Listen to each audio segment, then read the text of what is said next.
We are live tonight, ladies and gentlemen, for another edition of NASCAR Chase for the Cup 2005. It is the EA Sports 500 at the Talladega Super Speedway. It also is our third race of the 2004 Chase for the Nextel Cup. Like, share, and subscribe for more daily NASCAR content as we're about to hop into this next full race live stream with a realistic commentary as we do on a nightly basis, or daily basis, I should say, whether it is a real race, a video game race, both past and present. This one on one of the best NASCAR video games, in my opinion, of all time. In fact, my personal favorite NASCAR video game of all time. And not only one of the, I don't know what just happened there. It looked like Sterling Marlin about crashed in practice. But anyway, not only that is exciting, but again, we're in the chase. There is only 8 races left to deciding your champion. As you see on the left side of your screen, those are the current point standings going into this race. 8 drivers are within 1 race worth of points of each other with 8 races to go. Heading into the unknown of Talladega today, also our driver Jimmie Johnson, who has the points lead narrowly by 45 points over both Kevin Harvick and Jeff Gordon. He will be starting from the pole in this race, scoring his 7th pole of the season. We'll see if he can score race win number 14. And without further ado, let's get this race underway. Joshua Rumsey, R6, and many others, welcome down into the chat for the stream for the start of tonight's race. Green flag is in the air, and we are underway. 188 laps, 500 miles is set at Talladega. Hopefully we can get to the end of this one without an ugly crash. The inevitable big one, of course, could be awaiting at any given second. And the battle for laps led is going to be crucial, as Dale Jr. had a great jump on the start, and the entire outside lane is going to train by the 48 of Jimmie Johnson, it looks like. Dale Jr. to the lead, Tony Stewart with a little bit of help, Ryan Newman to third, Johnson's back to 4th place. He's going to have to get in the share draft here. 2 by 2 and 3 wide through most of the pack further on back. And lap 1 at Talladega is going to be led by who else other than Dale Earnhardt Jr. That's no surprise. But look at Jimmie Johnson powering back on the inside lane, and he gets back to the lead into turn 1. Passing 3 cars into the tri-oval. Tony Stewart hops down in line behind the 48. He's going to try to get after Dale Jr. for second. Black Ace, Billy Kramer, welcome to the stream.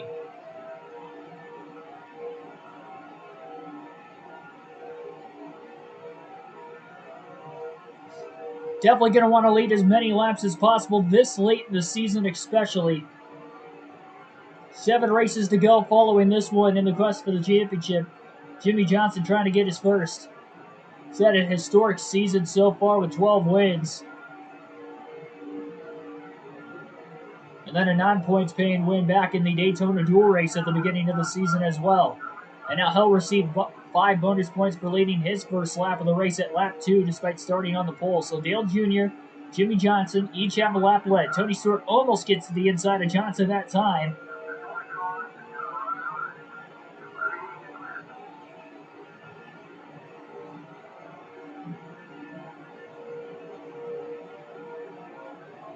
Happened in NASCAR 21. We still run NASCAR 21, and we'll be racing at Talladega coincidentally tomorrow night on the channel for the career mode live stream. And we were still racing NASCAR 21 up until a couple nights ago, so on a consistent basis. So don't worry, it's not going anywhere. Just throwing this in on the sides as well.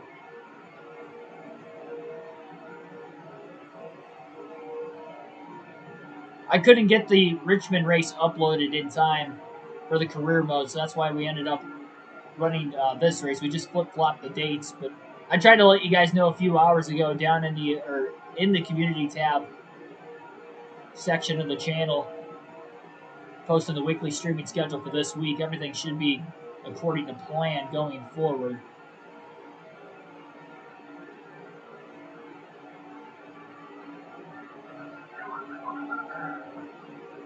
Tony Stewart, Dale Jr. keeps swapping back and forth for second, while Ryan Newman's kind of kept his way inside the top 5 and 4th. He gets to the inside of Dale Jr. now with Jeff Gordon behind him. The top 7 last night were all filled with chase drivers, 2 of which DNF'd also. Matt Kenseth and Kurt Busch, that's why they're the only 2 drivers outside of a full race worth of points from current points leader Jimmy Johnson. I did not check for a patch today, so I am not entirely sure on that.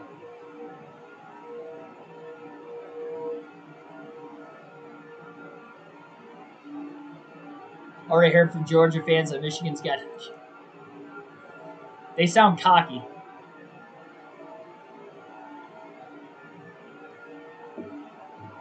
They sound cocky and biased by that statement. I'd say they are the favorite. Don't get me wrong. I think Georgia's definitely the favorite, but I feel like they're acting like their team is far more superior than any other team. I'm not just saying that as a Michigan fan. I'm not hating on the SEC or Georgia either. I'm kind of hating on their fans a little bit, I guess, but that's just sports fans in general. It's like that with any sport. There's so much bias towards their favorite player, favorite team, favorite driver in NASCAR, for instance. There's just so much favoritism. I feel like it's hard for people to look at everything objectively.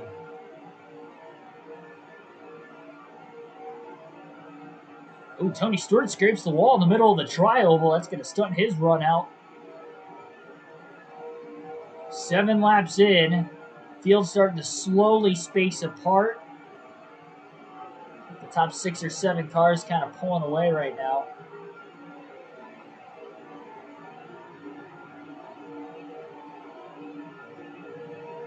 I'm a Knowles fan, so I don't care.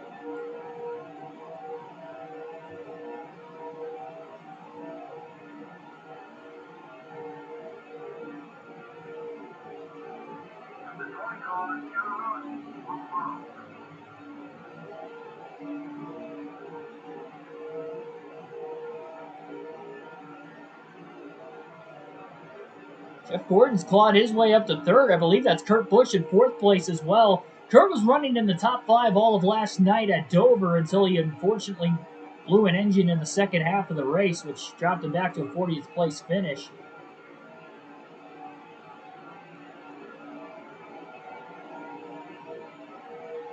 Actually, that looks like it's Kevin Harvick in 4th place rather, not Kurt Busch.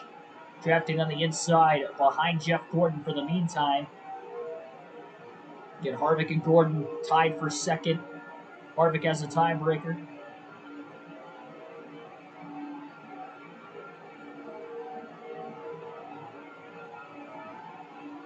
Got his 2nd win of the season total last night at Dover.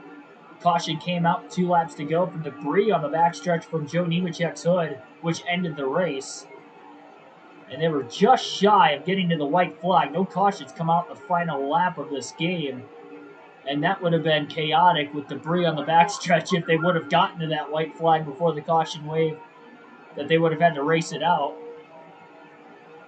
And we probably would have had a 2021 Indianapolis road course situation going on down the back straightaway at Dover.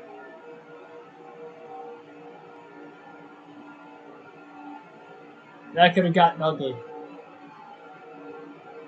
Kind of glad we didn't see that just for the sake of the championship. It definitely would have made the chase even more wild than what it's already been in the first 2 races.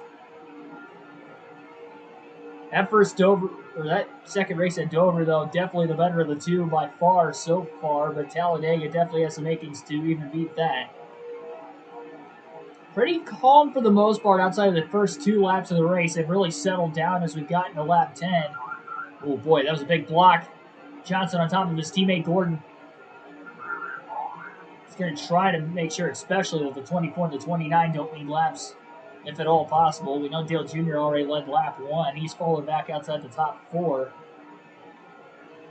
I believe he's back there in 5th place. It's a 6-car pack at the front of the field right now, all chasers.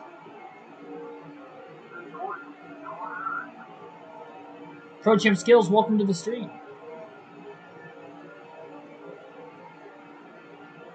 I did say I was 95% certain. I just couldn't get the career mode race at Richmond uploaded in time, so I had to do this.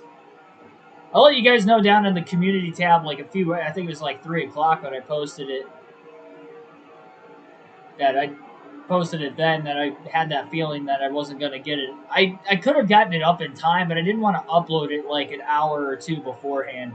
I wanted to give you guys enough time to watch that race before the Talladega race. I know it's only the highlights and probably looking at it only being about a 15 to 20 minute video, but still, I didn't want like a lot of people to miss it. And the next race at Talladega is live. And didn't want to spoil anything. We'll end up running it tomorrow. We'll still have back-to-back days at Talladega. We just flip-flopped events.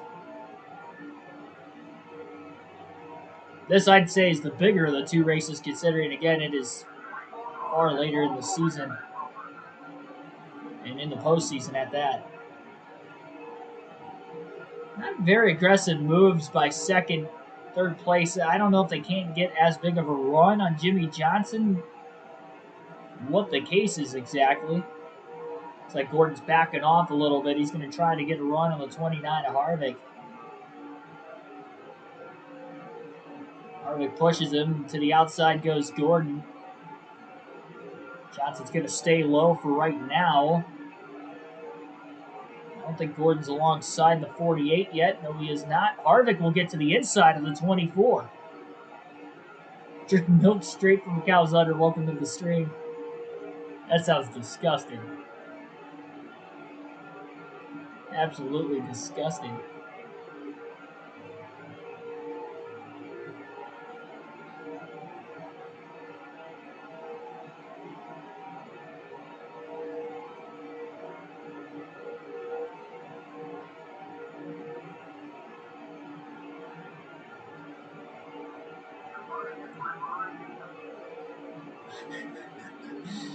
And he goes into greater detail with his next comment.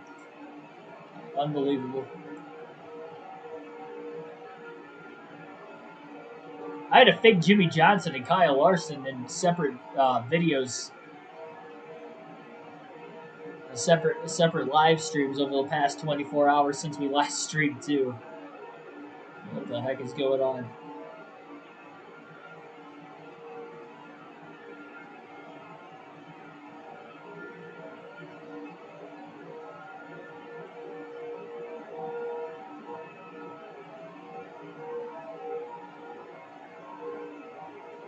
Actually, it's not that bad. Oh my goodness.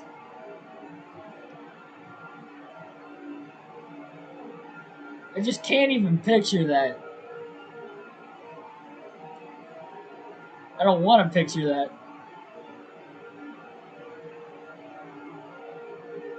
It seems like a pretty vulnerable situation and position to be in.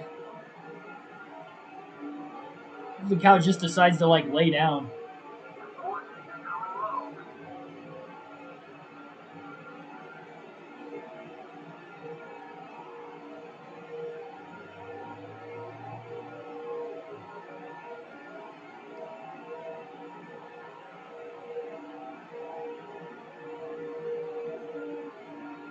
Man, Jeff Gordon bobbing and weaving on that apron in the middle of turns 3 and 4. This is a bumpier surface at Talladega. Back in the year 2004 was repaved only 2 years later.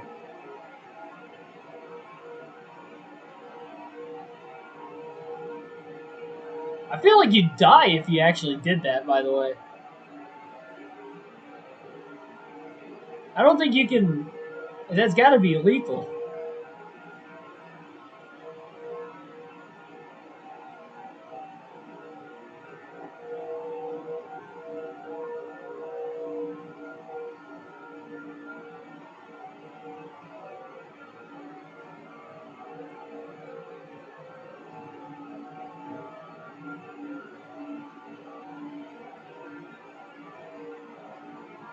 Tony Stewart cycled up to second place, getting by both Jeff Gordon and Kevin Harvick that last lap. Jimmy Johnson has dominated the early going of the race to lap 17 thus far in the EA Sports 500 at Talladega. Still got primarily 6 cars towards the front of the field, all battling for the race lead. I'd probably say the 6 championship favorites up to this point of any of the Chase drivers. In fact, they're the top 6 in points that are all running up here, so I guess it's not a bold statement to be saying. Maybe not in the exact order, but maybe it could be here by the end.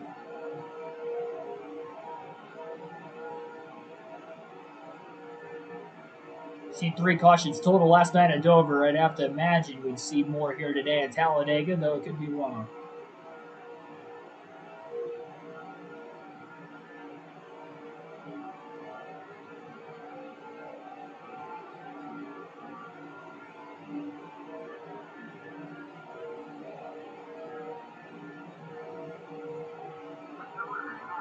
Well, halfway on fuel at lap 18, so pacing the pit right around lap 34 to 36 will be the estimated fuel window tonight. Jimmy Johnson leading all but the first lap of the race. He's not able to save fuel. He is 100% on the throttle compared to some other drivers in the draft behind him, even if they are changing positions. They're not running 100% throttle the entire time, and even when you're in the draft, even if you aren't running or are running 100% throttle in the draft, you're still going to save some fuel. Not as much turbulence with the air on the front of the race car.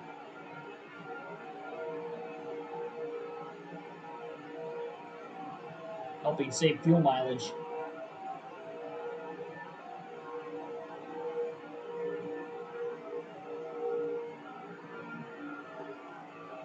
I think Jimmy Johnson's definitely proven he's got one of the strongest cars in the field, just leading all these laps. Nobody has had a big enough of a run. I think Jeff Gordon almost got around him once, and outside of Dale Jr. in the opening lap getting around him, which was basically just Jimmy's car not getting up to speed quite as quickly as he wanted to, and not pulling a block on the 8 of Dale Jr., just kind of being patient with him. Once that car got up to speed off the exit of turn 4, he was in the lead by the exit of turn 2 that next lap.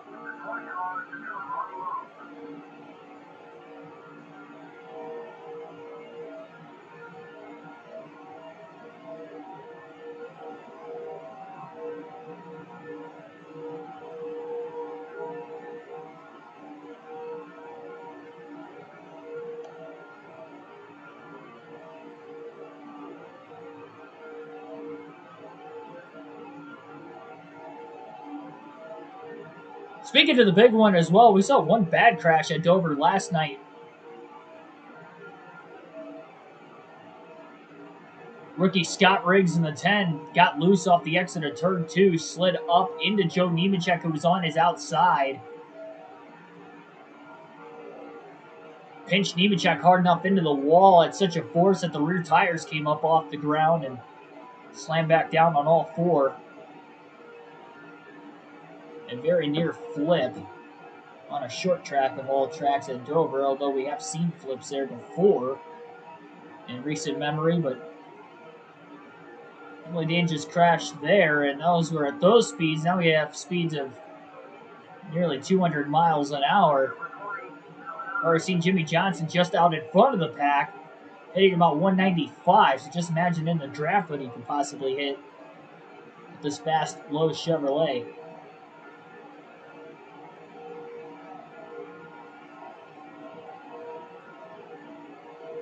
Ryan Newman starting to kind of pull away from Dale Jr., and maybe he's clinging on to the draft of these top 4. Jr. starting to fall back as he's by himself now.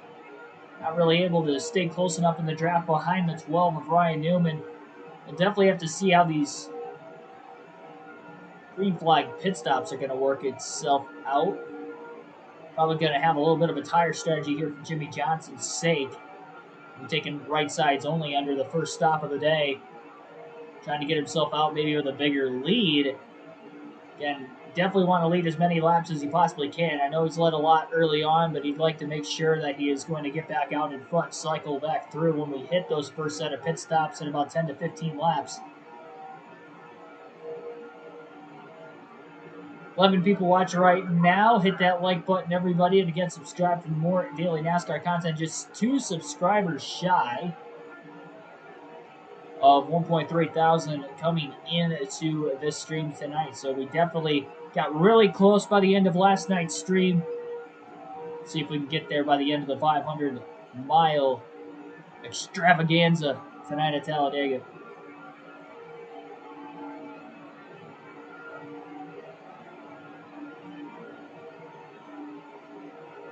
Stewart aggressively looking to the inside, not going to quite get there on the 48. Didn't have a lot of help behind him as Gordon and Harvick stayed to the outside. Stewart better get back down to the bottom though, as Gordon and Harvick are going to swing down there. Harvick goes wide now. Gordon to the inside, getting the draft off the 48. Stewart may have a run off the exit of turn 2 if they line up correctly, but they did not. And Johnson pulled up high enough to be able to block it. Now Johnson kind of pulls him into turn 3. Gotta be careful getting out to too big of a lead here. And Gordon, that 24 car is coming. He has cleared Stewart for second. He's going to look wide. Now back down to the bottom off the exit of turn 4. Gordon's definitely been the most aggressive in trying to pass Jimmy Johnson so far. His moves trying to shake back and forth. But so far, still to no avail as Gordon tries to get 5 bonus points for potentially leading his first lap of the race. As well as Stewart, Harvick, and Newman. Johnson, the only driver to the top 5 to lead a lap. 2 lead changes in the first 25 laps of tonight's race total.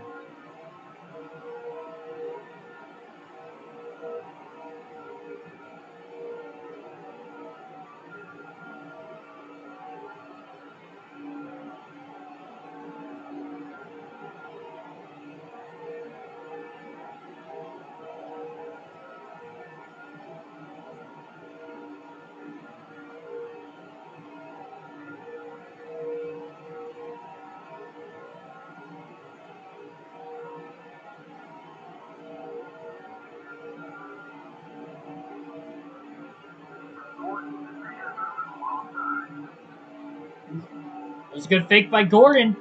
Think he's got to run up high. No, I guess not. Never mind. Not enough for Jimmy Johnson to lose the lead, at least. Like he was going to stay hooked to that yellow line on the inside off the exit of turn 2. He did not.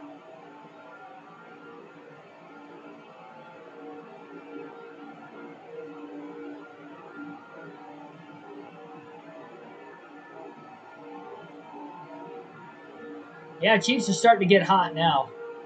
Right at the end of the regular season, I think they finally found their groove.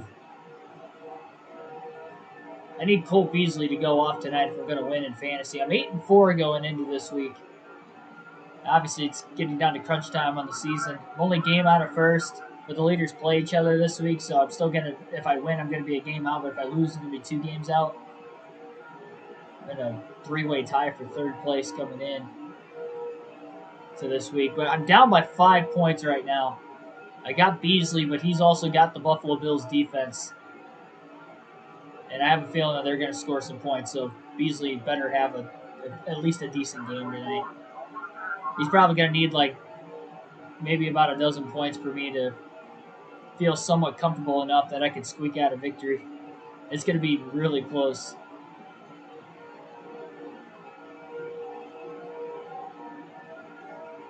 Avion West, welcome to the stream.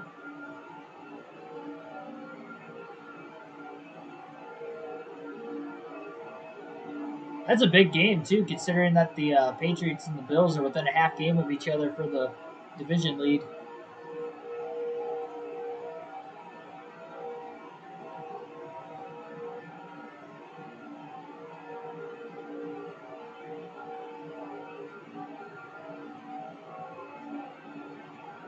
One, 2 for Hendrick Motorsports. Currently, it's a 5-car breakaway from the field.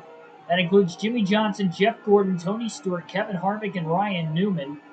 Dale Jr. was with this group and then fell back a few laps ago. He's all by himself now. And we are only about 5 laps away, roughly, from green flag pit stops. Maybe even less than that. Definitely want to stretch the window out as far as you can, just in case it could potentially be a fuel mileage race by the end. Definitely going to be a track position kind of a night, I feel like, with the way things are spacing apart in the early going. Johnson has dominated so far. He's led all but the opening lap of the race after qualifying on the pole. Dale Jr. led the first lap, so still just the 2 lead changes.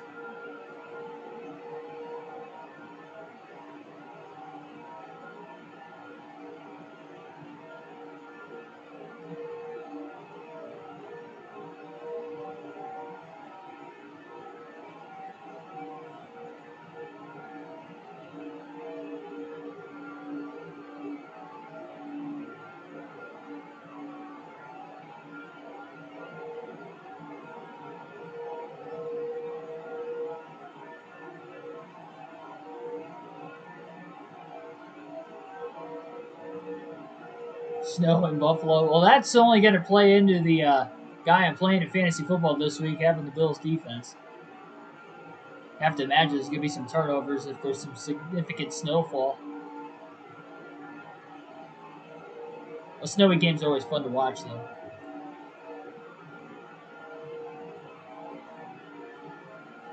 It's like one of those things where it happens like every year or two. There's at least one game or a season where it just kind of got a decent amount of snowfall. And last year there was the Packers and Titans game towards the end of the regular season.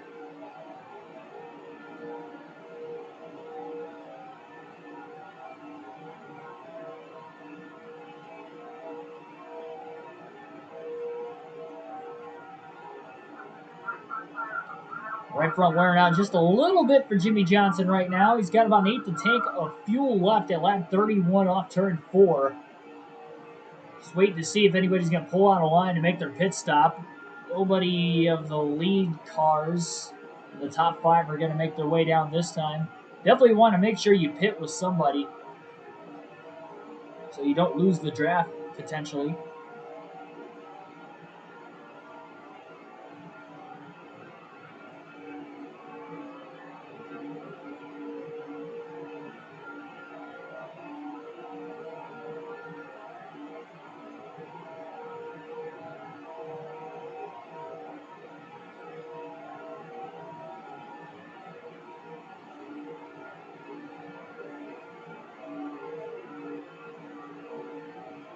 Gordon had a pretty big run off the exit of turn 4, only to pit. So Gordon and Stewart will be the first 2 of the top 5 to hit pit road, and green flag pit stops are starting at lap 32 here today at Talladega. Now the top 3 runs: Jimmy Johnson, Kevin Harvick, Ryan Newman.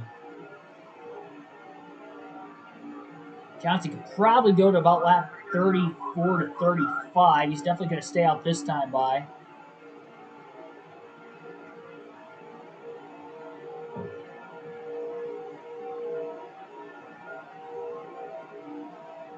The track is so big, he should be all right if you're towards the front of the field, at least, with not losing a lap if you short pitted.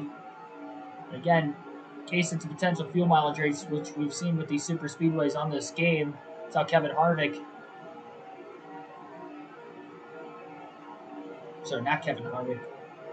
Elliott Sadler won the Daytona 500 earlier this season. I was looking at Harvick out of the rear view, and that's why I thought it might have been Harvick. Oh, man, contact further back. Ryan Newman just drove his car right into the rear end of one of the lap cars coming out of the pit lane. No caution. We stay green. Newman has lost the lead draft.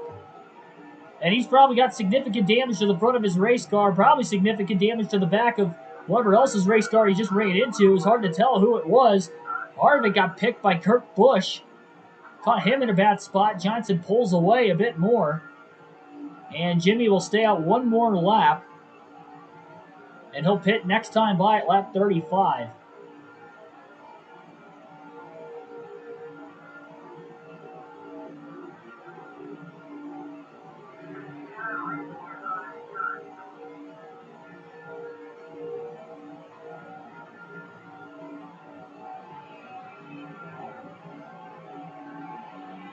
Oh, Jesus. Johnson taking the line away as some of those lap cars coming out of the pits. Flip the apron off the exit of turn 2. Harvick starting to get back into this as he had a little bit of drafting help with Kurt Busch. Johnson going to pit this time off turn 4. We'll see if Harvick can stay out another lap and maybe get 5 bonus points for leading that first lap of the race. But he is sticking with the points leader. Big run off the exit of turn 4, and no, he will not. So both Johnson and Harvick will pit here. Don't want to speed. And they were side by side into the pit lane. Johnson locked the tires up a little bit, but it'll be 2 tires and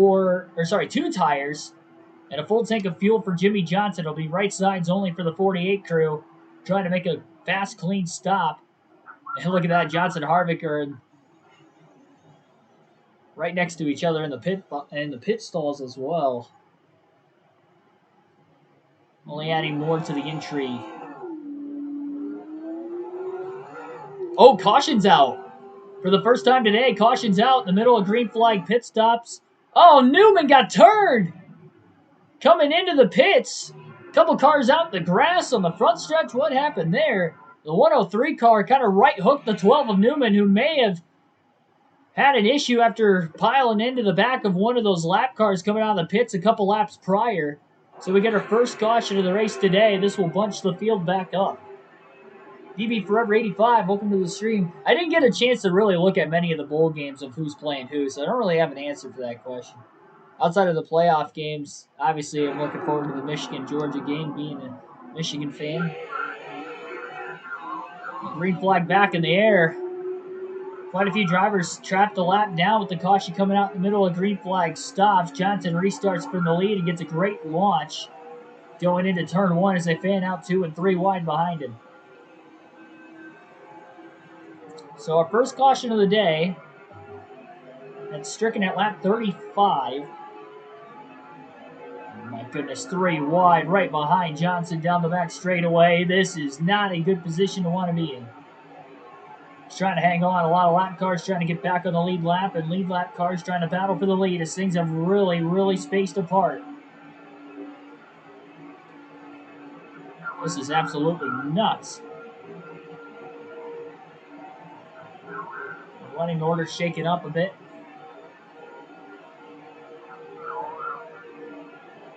We didn't have the big one with the first caution, but now with the field all jumbled back together again as one big pack. To see how it's going to work itself out. A lot of lane changing going on in the middle of turns 1 and 2. And remember, Jimmy Johnson's only got right side tires.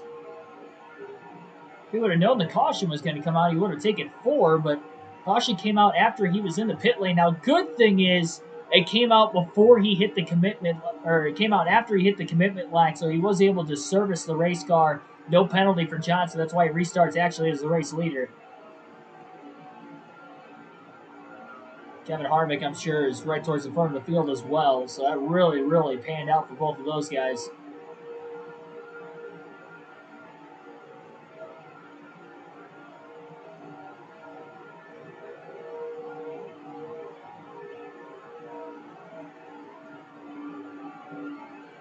Rookie Casey Kane. If he is on the lead lap, he is racing for the lead. He's got to run off the exit of 4 with Dale Jr. behind him.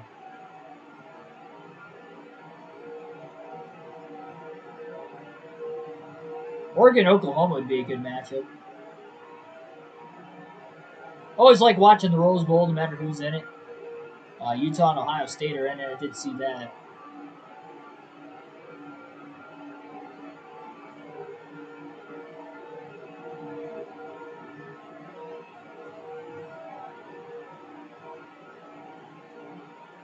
So I was kind of bummed out that the Rose Bowl wasn't one of the playoff games this year because I was hoping Michigan would get a chance to play in it. But unfortunately, it wasn't the case.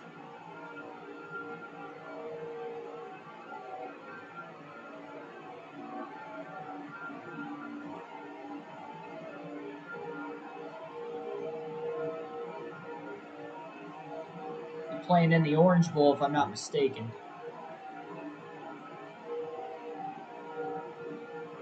Inside Uranus, welcome to the stream.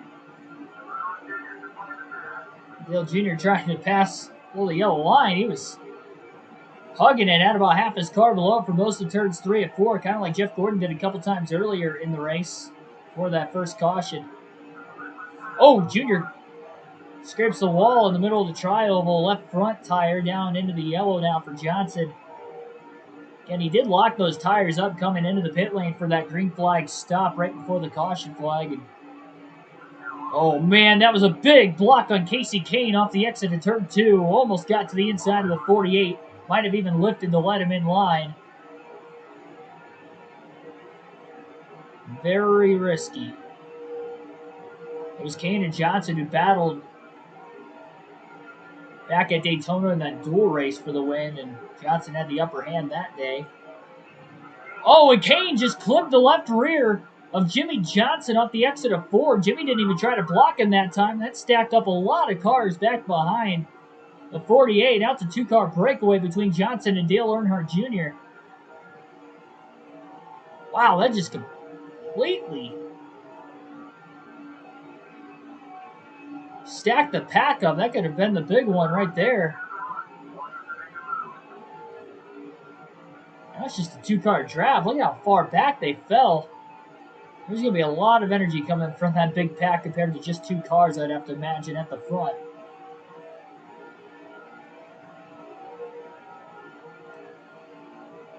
The lap before Johnson threw a block and was barely clear of Kane, but it looked like Kane may have gotten a bit tight off the exit of turn 4. Junior trying to get back around the 48. He'd like to try to lead as many laps as he possibly can.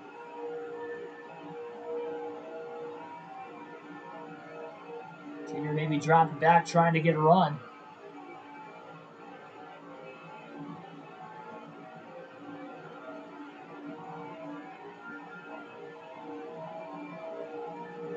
It's going to be hard for Junior to get that run with no help from behind him.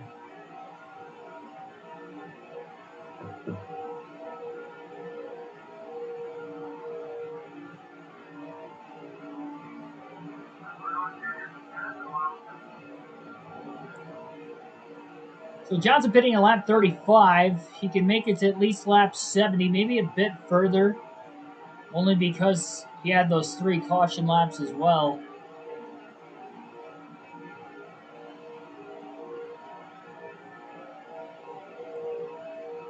Some of the cars at the back of that pack, as you see in the upper right-hand corner of the screen.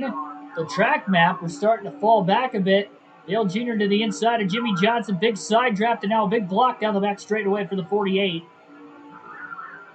Trying to hang on in front of the 8 of Dale Earnhardt Jr.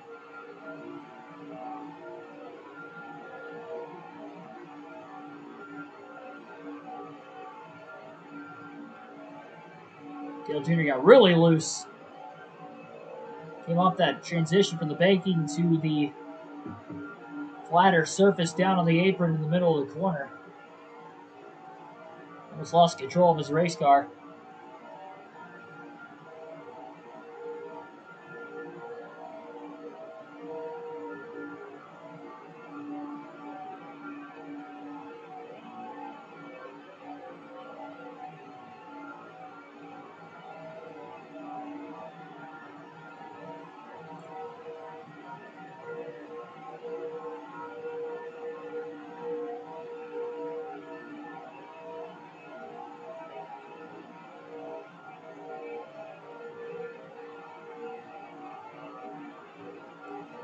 I'm going to alternate through the different camera angles for the first time in the race tonight when we get back to the start-finish line this time by.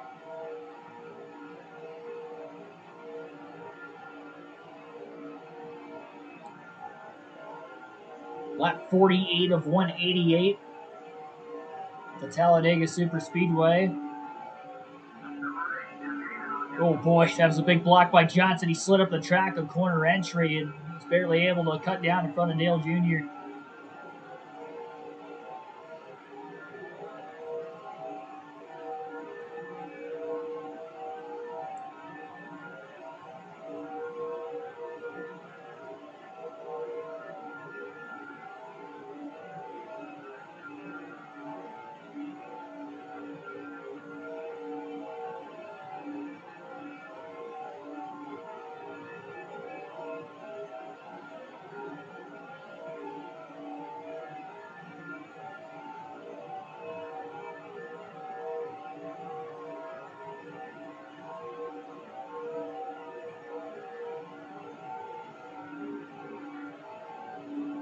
Kind of curious to know who would have led or who was in the lead at the time of the caution waving, if it was still Jimmy Johnson or if it might have been somebody else on the racetrack. It's kind of hard to tell because he was on pit road when the caution waved.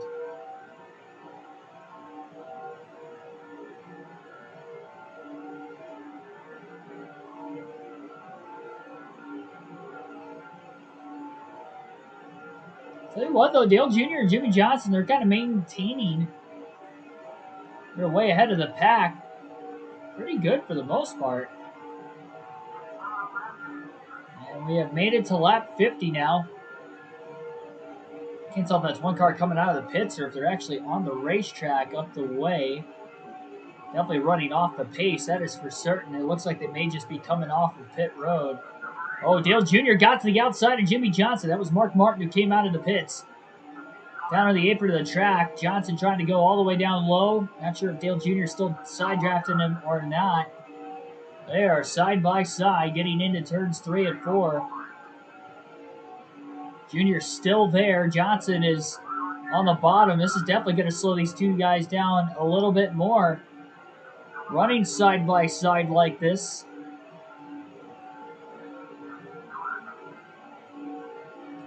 Johnson led that lap at the line at least. Spotter still telling Johnson that he is still on his outside. Neither one of these two could really get a run on one another because there's no drafting up from behind. It's going to be tough for Junior to try and pull this pass off by himself, but if he can do it, it'd be highly impressive. They've been side by side for about a lap and a half.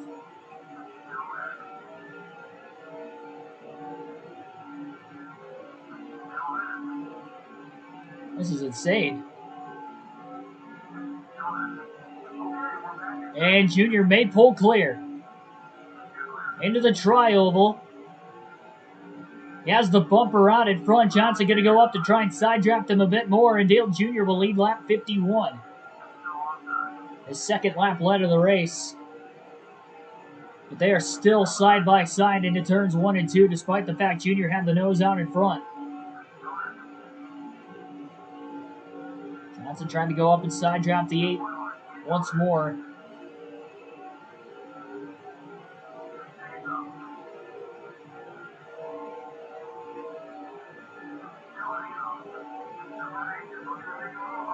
Johnson's got about a half a car length lead in the middle of 3 and 4. Dale Jr. trying to hang on the corner panel. Jr. has a bit of a run into the tri-oval on the high side. Now Johnson, the lower line down to the bottom, maybe trying to squeeze Dale Earnhardt Jr. there. Johnson leads that lap. Another lead change between the 8 and the 48 as they have been side by side for almost 3 laps. And finally into turn 1, Jimmy Johnson clears Dale Earnhardt Jr. What a battle that was. Oh, Junior's got another run to the outside. Hang on. What a great corner exit for Dale Earnhardt Jr. He is there again. Right when Johnson pulled clear, Dale Jr. had a bit of a run and started charging right back.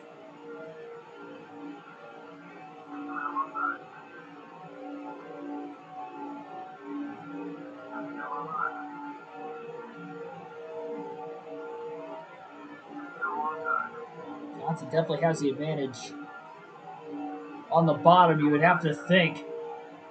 Just being the shortest way around. Dale Jr. is really getting that outside to work. Corner exit speed's going to go to Jr. with this really big banking, but the shortest way around in the middle of the corner is really where Johnson gains.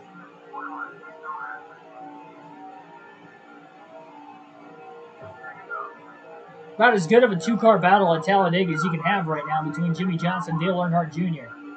Johnson going to pull clear with a block off the exit in turn 4. Jr. trying to cross and back over. Jimmy swaying back and forth right now. Trying to keep the 8-car behind him. Now it's Dale Jr. swings down to the bottom. Big blocks being thrown by Jimmy Johnson. About halfway on fuel at lap 55 at the start-finish line for Jimmy Johnson.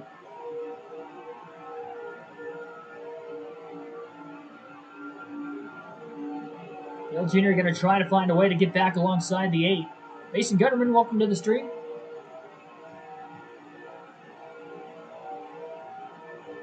Johnson not able to get there yet. Junior may be backing off down the backstretch into turn 3. He's going to look to get a run.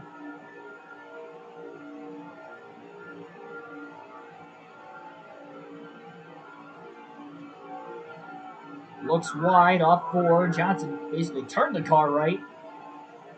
Go up and block, not just letting it kind of drift up there off the exit of the corner. I think they're coming up on Ryan Newman in the 6 car again, who's down on the apron of the racetrack. He's running off the pace. At least he's staying out of the way, I guess. Oh, Junior's there, I believe. Maybe not. Oh, wow, Johnson. That was a risky block. Newman's still down on the inside of the racetrack. Dale Jr. trying to find his way around the Lowe's 48.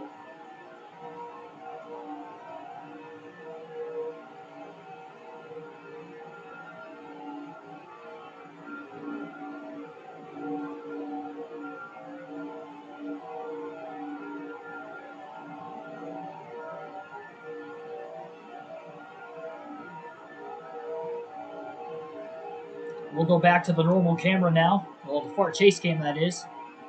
Lap 57.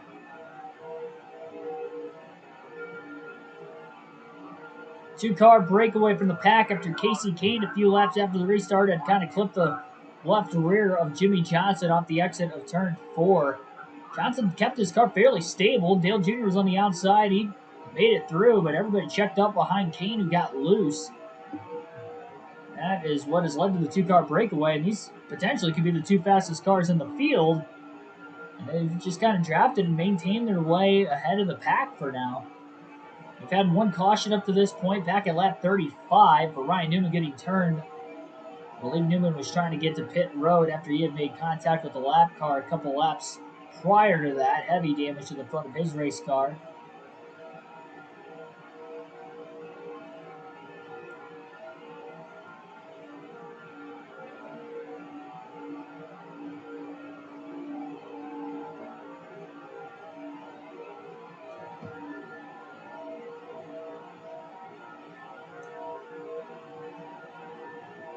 Probably about 15 or less laps away from green flag pit stops once again. It'll be the second set of pit stops today. We'll have to wait and see if we get another caution in the middle of that once again. Definitely trapped a lot of guys a lap down. And not the 2 running at the front of the field. Battling for the lead.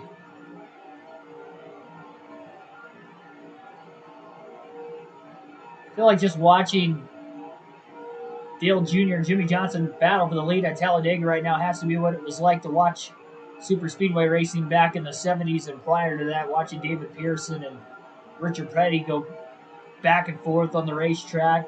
It's bumpy surface, of course, at Talladega as well. I'm sure just with the older cars back in the 70s and the tires and the lack of technology we would have even back in this 2004 season, the lack of technology that there was, there had to have been quite a bit of loss of grip. Even really with, say, Talladega only having a few years of races on that newer asphalt.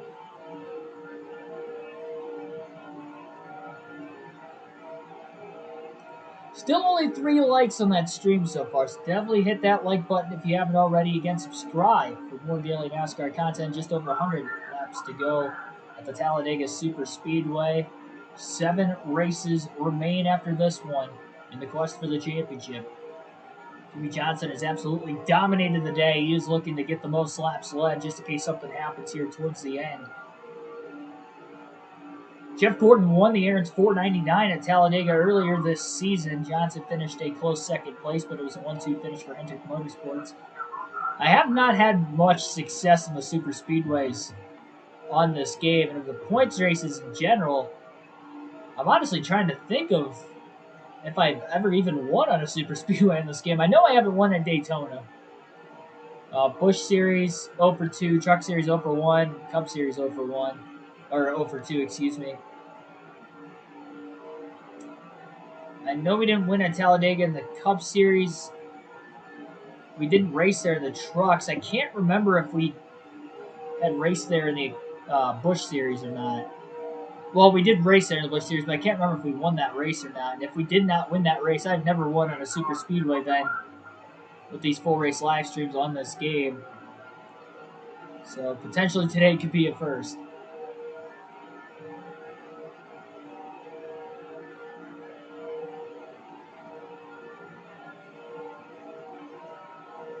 Mark with some damage down on the inside of the track. Oh, Johnson slides up. Junior's going to get underneath him. Is he going to clear? Yes, he is. Dale Jr. did the lead at Talladega. Sure, the crowd's got to be going nuts. Oh, he's going to try to throw a block on Johnson, who goes down below the yellow line. No out of bounds in this game. Yeah, he's going to go back up the track. He didn't advance his position anyway. And they are side by side again. Man, trying to side draft the 8. Look how close Junior's getting to the wall, just trying to find every source of speed possible. Johnson going to share draft at the line this time. It will be a lead change. Dale Jr. leads at Dega. Johnson on his inside. Junior trying to pinch and side draft the 48, but Johnson's clear into turn 1, and he gets the lead back. As he slides up the track, big time crossover though by Dale Jr., and he gets it back. Didn't really have to draft to pull that move off. Johnson just kind of slid up the track. It's going to be tough to do when you're just going full throttle. Jimmy again makes a pass into turn 3 as these guys go back and forth.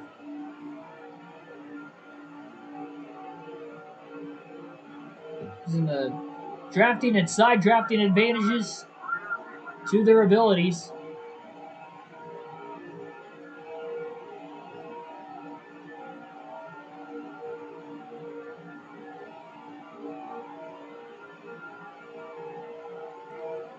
Yeah, definitely going to have a lot more NASCAR 05 action since we finished the custom schedule season on NASCAR 21, but we'll have a good mix of both.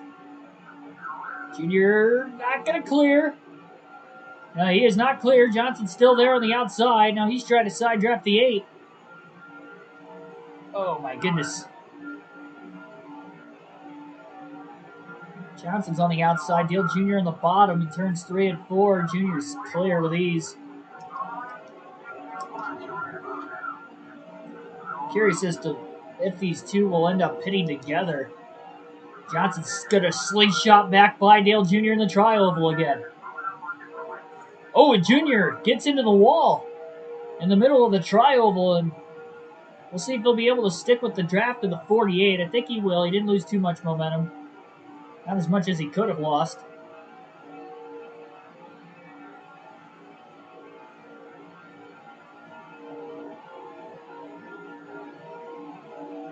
Johnson going down to block. Junior had a run. Went low, but not big enough down the straightaway to be able to make the move on Johnson to take the lead.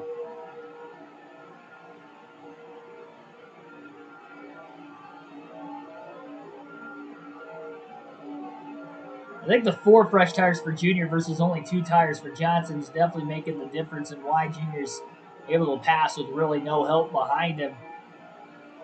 Johnson's just got such a strong car overall, why he's able to get back by Dale Jr. with not a lot of help behind him as well, even with 2 older left side tires. And those are the same left sides he's had on the car since the start of the race. He has not changed them. He will change them during the second pit stop, which will come in less than 10 laps. Swaying back and forth again, just trying to hold on in front of the 8.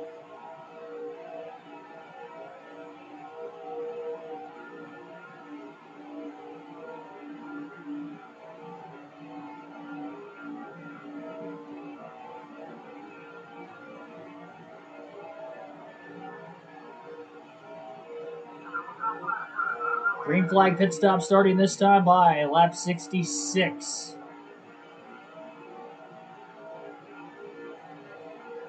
Our second set of pit stops of the night.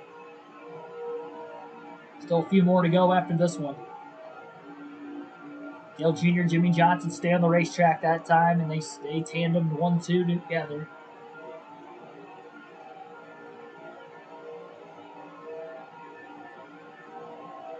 I gotta say, this is probably one of the more calm super speedway races you're ever gonna watch up to this point.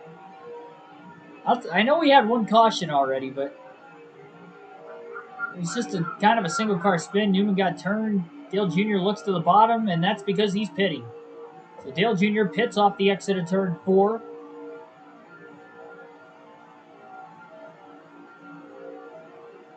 Wonder what's going to happen with Ryan Newman. We got some other cars coming out of the pits. Hopefully he checks up, and I believe he did. I didn't know if he was going to run into the back of him or not. 1/8 of a tank of fuel left for Jimmy Johnson. And he's going to stay out, just keep on leading more laps, just in case we get another caution. Flying past Dale Jarrett down the back straightaway, who's still trying to get up to speed after making his green flag pit stop. Just to trap more cars a lap down if we do get another caution.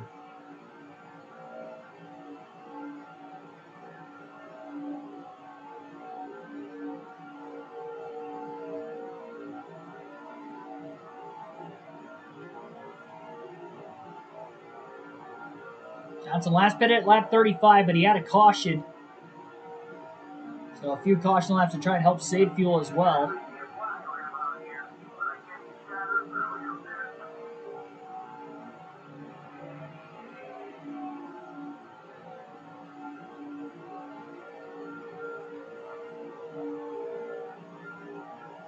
Caution! Lap 69, or second of the race. Yep, that definitely trapped a few more drivers a lap down. Oh, big crash! Matt Kenseth nearly up and over off of turn 2.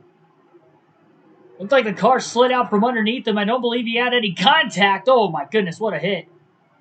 And everybody gets through. Up on the left side tires, it didn't completely roll over.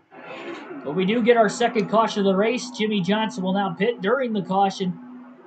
And it will be 4 tires and fuel for the 48 bunch. Everybody else who has not made their stop will make their way in. Everybody else will try to take the wave around. So 2 cautions now in the first half of tonight's race at Talladega. That one definitely the bigger of the 2 crashes thus far. And now we'll get to see who is going to end up winning this race off of pit road. First 4 tire stop of the day for Johnson.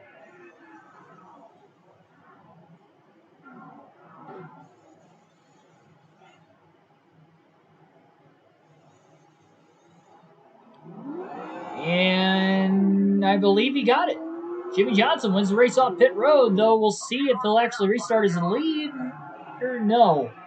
Johnson will be third on the restart. Jeff Gordon, Dale Jr. were on the lead lap and had already pitted, so they will restart 1-2. Green flag back in the air at Talladega. The field bunched together again at lap 73.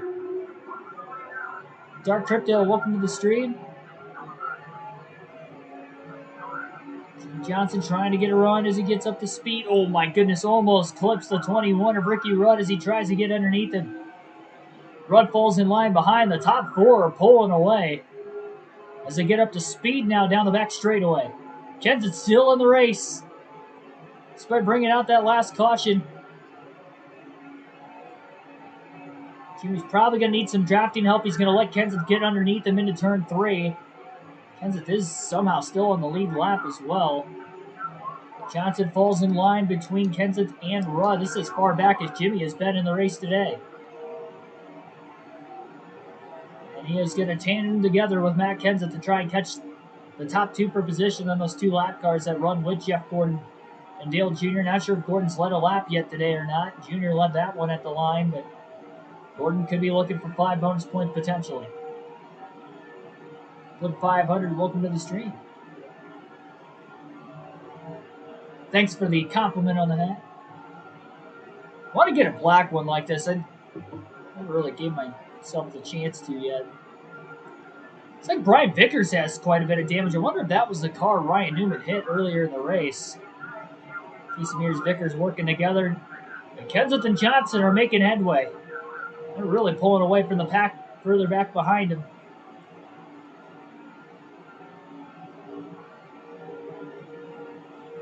Four cars under a blanket at Talladega as they battle for the lead at lap 75. Johnson going to hang out the 17 of Kenseth. He's going to draft with the 8 of Dale Jr. Oh no, he clipped Jeff Gordon. He clipped his teammate Gordon. Oh, that would have been bad. Went down to side draft him and he just about turned him. Very lucky he didn't. Junior trying to block Jimmy Johnson now. 2-car breakaway just like it was back before that second caution. Johnson is there. Junior really trying to pinch him.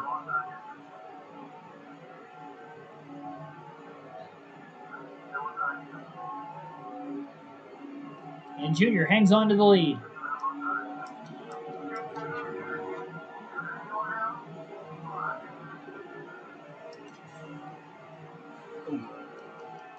First time Johnson's scraped the wall in this one today.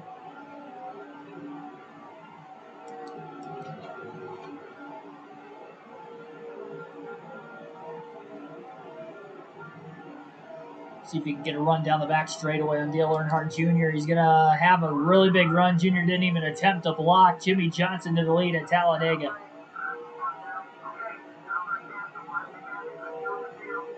Spin gate for Kenseth here. Yeah, I don't know how he got inside the top 5. He must have had a fast pit stop.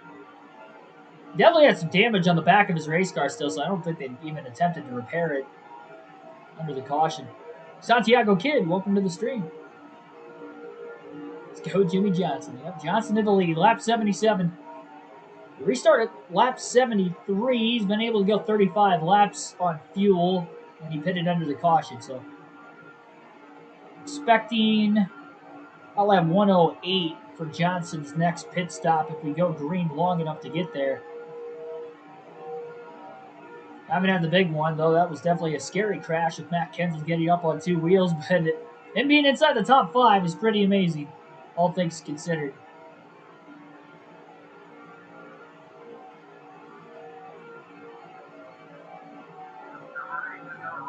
Back-to-back races with a violent crash now, and I don't know if we're exactly done considering we have half the race still to go tonight.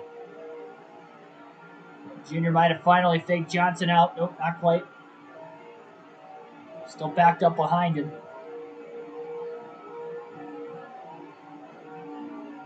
Johnson trying to get the most laps led. He has by far led the most up to this point. Dale Jr. has led the second most. I don't believe Gordon was able to get in front of Dale Jr. on that restart to lead a lap. So as far as I know, both Kevin Harvick and Jeff Gordon, who came in tied for second points, have not led yet tonight at Talladega to receive at least 5 bonus points.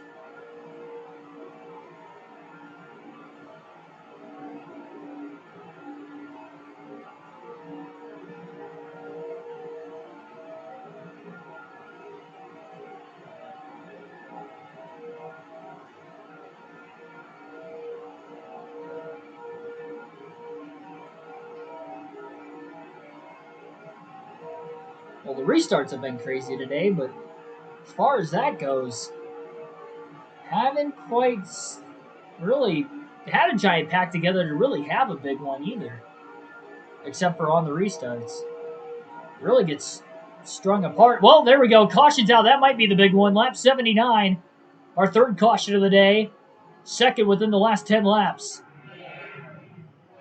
The 109 loses control off the exit of turn 2. Another hard crash, collecting Greg Biffle down underneath him. Same way Kenseth spun in that same corner. Backs it into the wall, slaps the 16 down to the bottom. How more cars weren't involved in the wreck, I really don't know. Johnson going to stay out of the pits. I'd imagine a lot of others will as well. Our third caution of the day. And the first caution of the race that was involving at least 2 cars. Green flag back in the air at lap 83 at Talladega.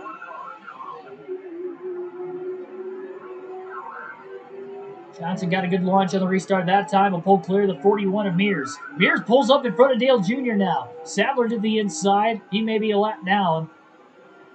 Gets by Dale Jr. Clears Casey Mears off the exit of turn 2. Johnson got a big launch, though, and they're going to be coming with a full head of steam. Junior back down to the bottom, trying to get a run for the race lead into turn 3. Going to look low. That's going to be where Johnson's going to go to try and protect. 3 by 3 through turns 3 and 4 at Talladega. Brendan Gaughan up the middle. Sadler to the outside. Sadler is a lap down. He's trying to get his lap back. Johnson underneath him still. Sadler's not clear. Kenseth back in the mix again.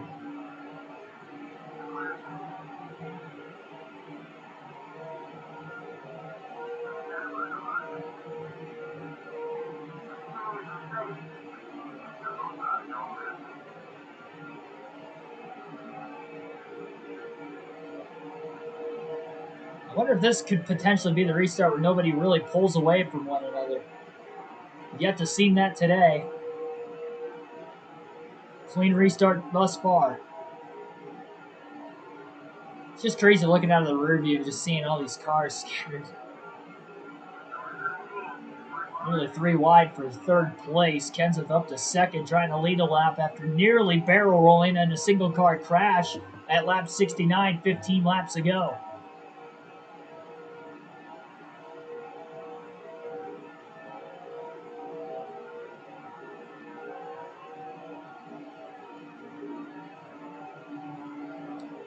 Seems like there's more cars on the outside. Further back there. 4 cars kind of leading the way at the front currently. Turn 2, we've seen 2 single car spins in turn 2 today. Obviously, Biffle's collected in the last one. He could not miss the accident. Started by the 109 by himself, but no contact has really turned another car around.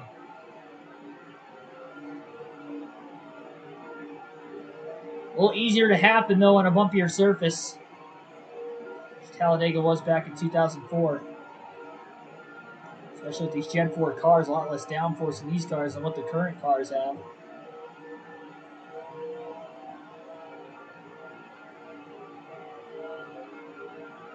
The taller wide height as well, weren't as closely sealed to the ground. Allowing for more airflow to get underneath the cars, making them a bit more unstable.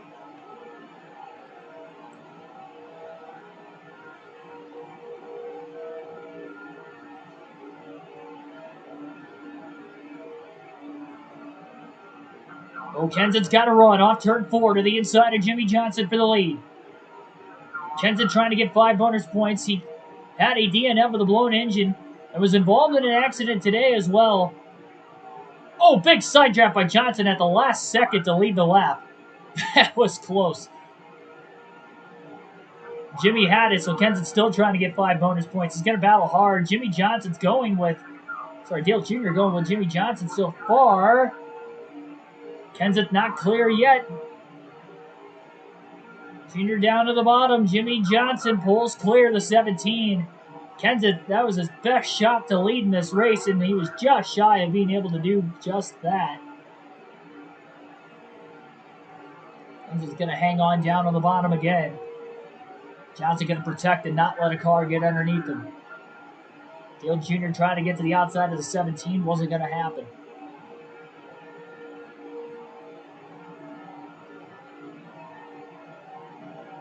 "100 laps to go this time by."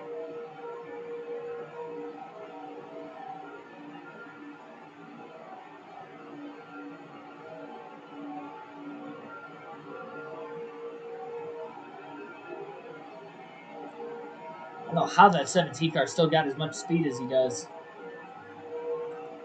Guess the draft in the pack at Talladega is making the difference.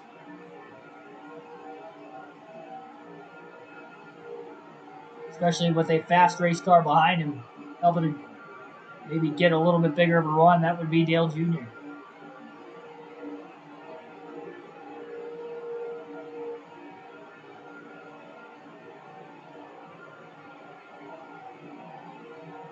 So there we go, 100 to go at Talladega.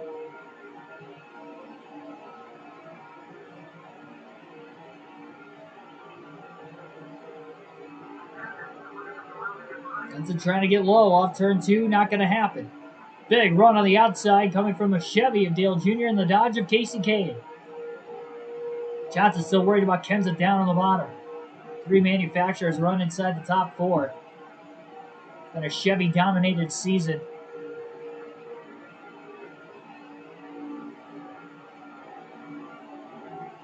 Kenseth, in fact, winless on the year, the only one of the top 4 drivers without a win.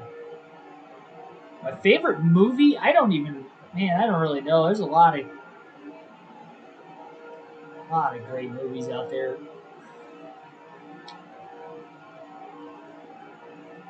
I'm always more one that likes to watch comedy movies.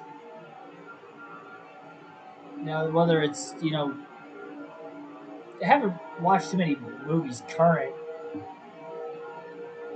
I've seen a lot of comedy movies from like the 80s, 90s, 2000s, but I haven't really watched anything a whole lot from the 2010s. I really don't know. I don't even think I have an answer for that question. I'm not a big movie person. I'm lucky to watch a new movie a couple times a year. And it's not like new movie as in new release. I mean, like, in general. Couple movies a year. Last time I've watched a new movie when it released, it has to have been probably 3 or 4 years ago. Yeah, Days of Thunder. Yeah, if we're looking at racing movie, I'd say Days of Thunder is probably the best one. Cars was great for my childhood, but I don't think I'm going to have that same attachment if I went back and watched it now compared to like a Days of Thunder. As far as like racing movies, those definitely go up there. As far as Christmas movies go, means it is the holiday season. I will say that undoubtedly my favorite Christmas movie of all time is the Griswold's Family Vacation Christmas edition movie.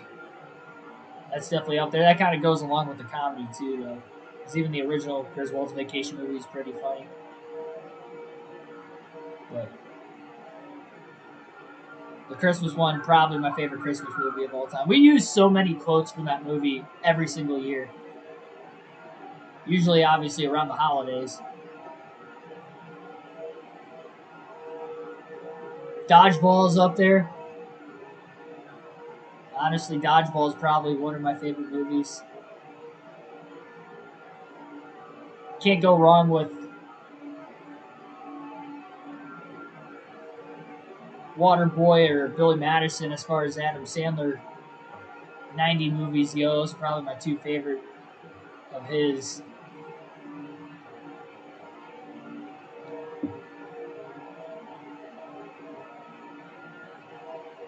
Step Brothers is a big one. Step Brothers is probably one of my favorite movies of all time, too. That one might actually, if I had to pick one, that's probably pretty close, I'd say, to be a number one, would probably be Step Brothers. I've never watched Bloodsport.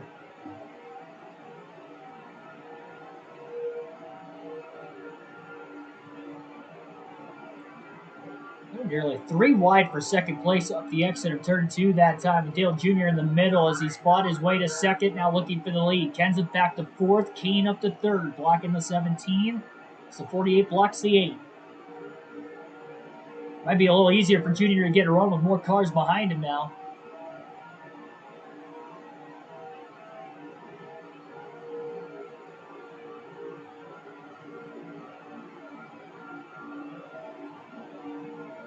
Weekend at Bernie's is a pretty good one, too.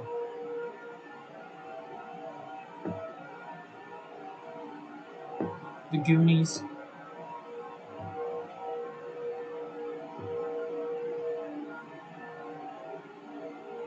As far as like more of the action side of things, I don't know why, but I've always really liked Back to the Future. I mean, it's a great movie, but I feel like for people my age, they wouldn't consider that, they're one of their favorite movies as far as like, it's not like a big time action movie, but the plot and everything is pretty good. It was revolutionary for that time period, I feel like. Like, that's not something that people would have really thought, which is probably why it was as big of a movie as what it was. There were some funny things, throughout the course of that one, too, but I don't know if it was primarily, maybe it was primarily comedy. I really don't know, like, what the genre exactly was of that movie. And definitely some kind of like cheesy but funny moments throughout. That one's probably up there, too. One car down on the apron of the racetrack. I wonder if it's still Mark Martin. And if it is, I don't know how he gets there. No, it was a 192 car. Mark Lockhart on the bottom of the track now. So earlier it was Mark Martin. Now since the latest restart, it was Mike Lockhart. Lethal Weapon movies are awesome. I haven't watched that either. There's a lot of movies I have not watched. Like a lot of just classic movies. Like, oh, how have you not watched that? I've heard of a lot of them. I'm not a big movie person. It's kind of hard to get me to watch a movie.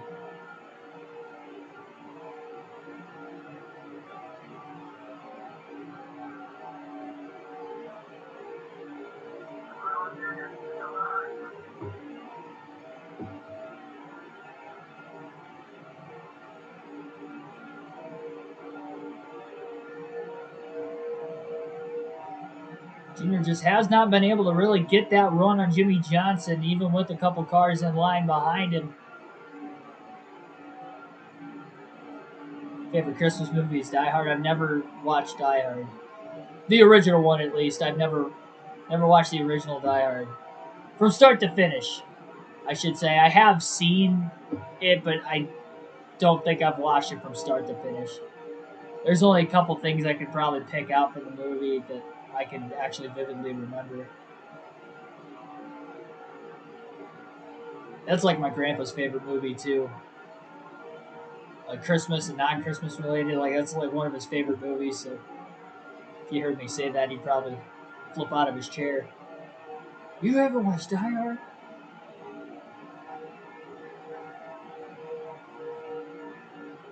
Carl Edwards or Denny Hamlin? I'd say Denny Hamlin. I personally think Denny Hamlin is the greatest NASCAR driver to never win a championship. I think he's ahead of Mark Martin, Carl Edwards, as you mentioned, Dale Jr.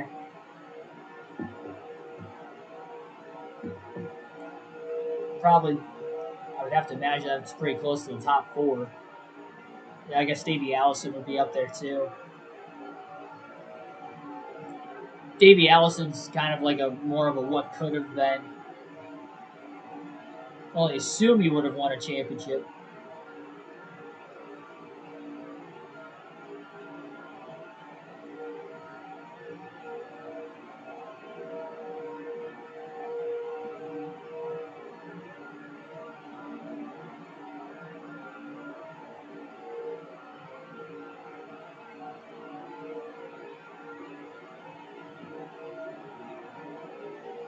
I think if Casey Kane would have went with Dale Jr. that time, Jr. had a bit of a run when he pulled out of line on the 48, but Kane instead went to the bottom with Jimmy Johnson.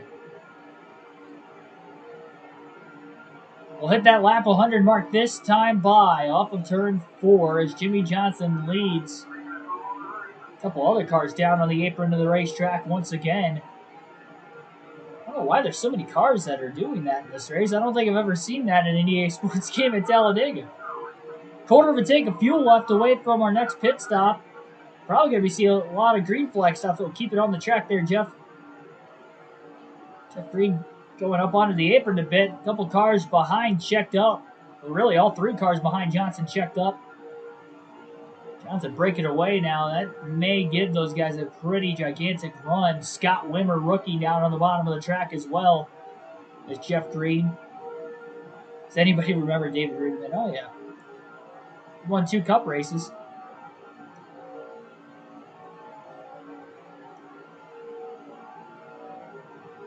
I will never understand. He won 2 cup races for Michael Waltrip Racing of all teams. And when you think about Michael Waltrip Racing, they had competitive equipment there for a couple years, but they didn't have a single driver that won double-digit races with them. Truex won once. Clint Boyer, I'm not sure how many times he won with them exactly. I know he had 10 career wins, 2 with Haas. I think most of them came with Childers, if I'm not mistaken. I think he had 3 or 4 wins there. I guess he probably had maybe 3 or 4 wins with Michael Waltrip Racing, but and David Ruderman had 2 of them, though. And he was just kind of never to be really heard of again after that. It's very strange why he never really got picked up by like another ride.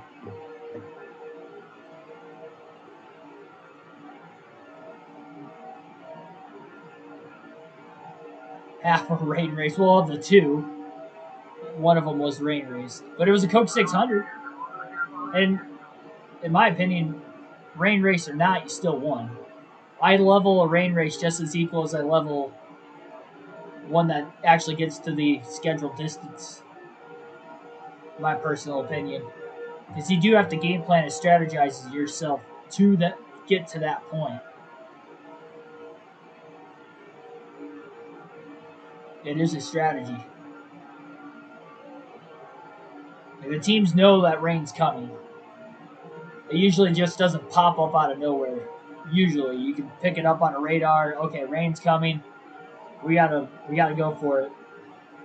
That's why you usually see rain races or races where rain's in the area so extra aggressively, both strategy and just the racing in general, because you never know what lap's going to be the last lap, but you know it's coming.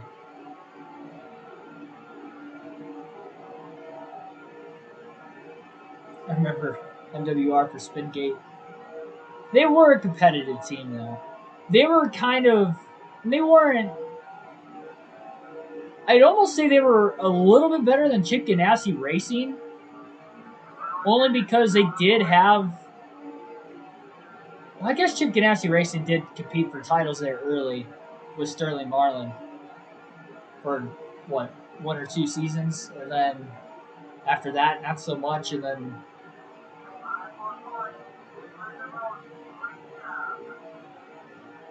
MWR, they had Boyer compete for a title really once. They made the chase a couple times, but never really got much closer than 2012. 2013, excuse me.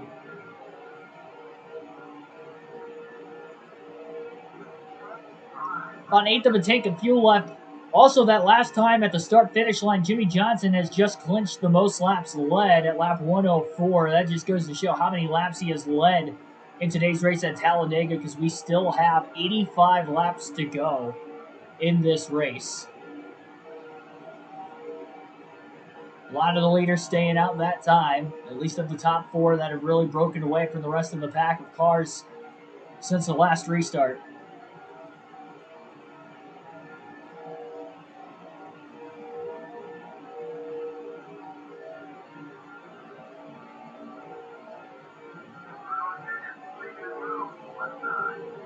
Jesus Manuel Ortiz, welcome to the stream. Next update is next weekend for NASCAR 21. Thanks for that. Yeah, I haven't looked at anything yet today, really for a long time. I will keep that in mind. Jeff Green with 43. Down low on the bottom, none of the top 4 pitting that time. I don't think they really could with Green there. Johnson trying to take it as far as he can on fuel. Got some lap cars who have just started making green flag pit stops that time through. 77 of Brendan Gaughan. Very dangerously close there to the being above the double yellow line. It looked like half his car was, and now we got a caution. Lap 106, our 4th caution of the race. 4th caution of the race. Oh, man. Bigger crash that time. The car counts for these crashes just get more and more. Oh, man. I don't know who came in at the end. The 149, the 172, looked like the 40 of Marlin, and Biffle in the 16 piled in. A 4-car accident, bringing out our 4th caution of the day. That was the biggest as far as car count goes, and that was a big hit. The 172 took to his rear bumper. That's the 2nd caution Greg Biffle has been involved in today. And we're going to be seeing a 4-tire stop from the 48 of Jimmy Johnson.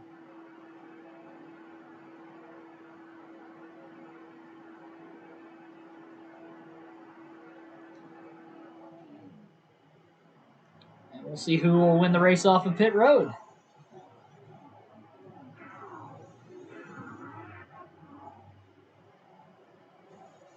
Turn 2. Turns 1 and 2, that has just been the danger spot of the racetrack so far today as far as spins go. Johnson's going to Kenseth wins the race off pit road. Johnson's 2nd, and those will be the leaders. So nobody else was on the lead lap that had already pit. So here we go. Green flag back in the air. Kenseth leads. Waltrip down on the bottom of the racetrack. Jimmy Johnson trying to get up to speed. He's trying to squeeze the 15 down. Pulls up in front of him, and he's going to get to the inside of Matt Kenseth for the lead as he drafts with the 41 of Casey Mears. Kurt Busch right behind his teammate Kenseth. Oh, Busch may have scraped the wall. Kenseth scrapes the wall. Both the Roush cars might have scraped the wall off turn 2 as they get up to speed.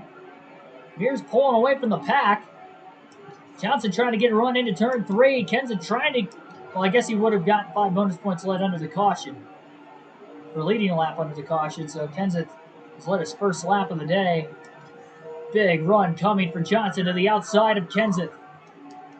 Oh, he scrapes the wall off turn 4. Breaking the momentum.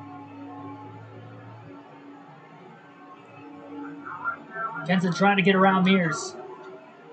Get that clean air on the race car.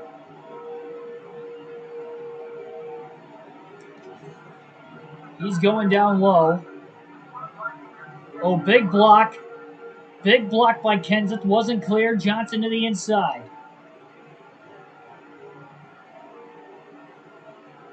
Caution again. Lap 111. Another crash. Our 5th of the day. One after another. Oh, and that could have been the big one. Jeff Gordon gets spun by Ricky Craven.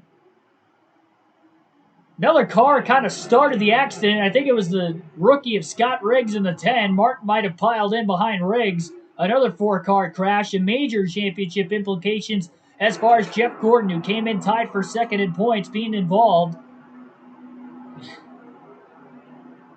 And it's one of these Talladega races where cautions are starting to kind of fly more and more frequently. We've had 4 in about the last 40 to 50 laps alone. Johnson leads on the restart at lap 115. Green flag back in the air. Good launch for the 48. Some scuff marks on the side of the 15 of Waltrip.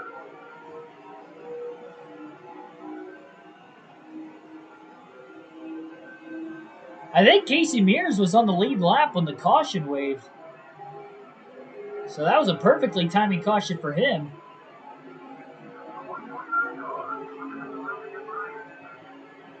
Couple lap cars, 149, who was involved in the second to last caution. Waltrip in line behind the 48.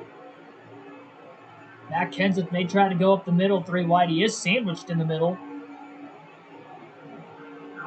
Waltrip still up high. 2 and 3 wide into the trioval.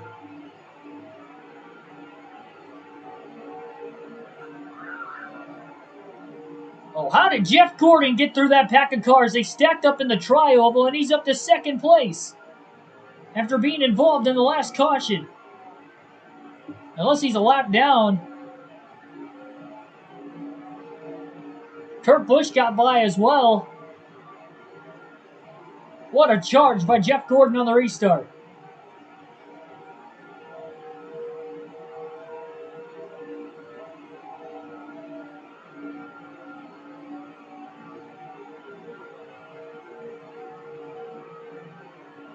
And Busch now to the inside of Gordon. How much damage does the 24 car have? Restall Cup, welcome to the stream.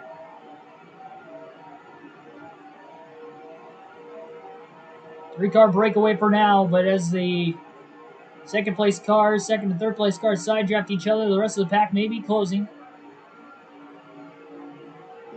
Busch not going to get underneath the 48, and he can't clear Gordon off turn 2 yet. Johnson going way down low. Oh, Busch with a big block on Gordon. He finally cleared him. Top 3 single file. 3 wide back there for about 6th or 7th place. The track they start to go off the exit of turn 4 as they're scattered apart lane by lane.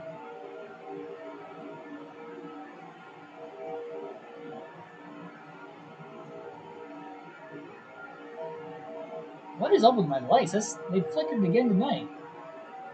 Wasn't as dramatic as last night.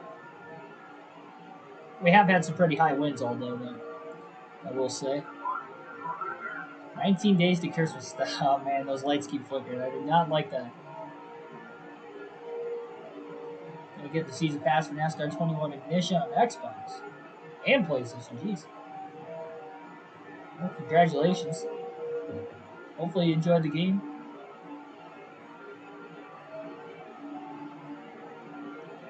I will say, assuming you haven't played it up to this point, just gotta be patient with it. Knowing that it's not a great game. There are ways you can have fun with it. You can make your own fun out of it, for sure. We've done that at times on the channel.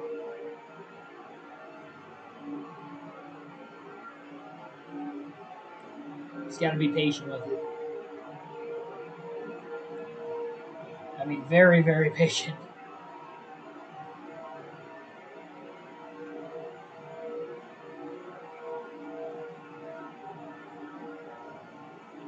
Gordon and Busch side by side for second. Side drafting each other, allowing Johnson to pull away in the middle of turns 3 and 4.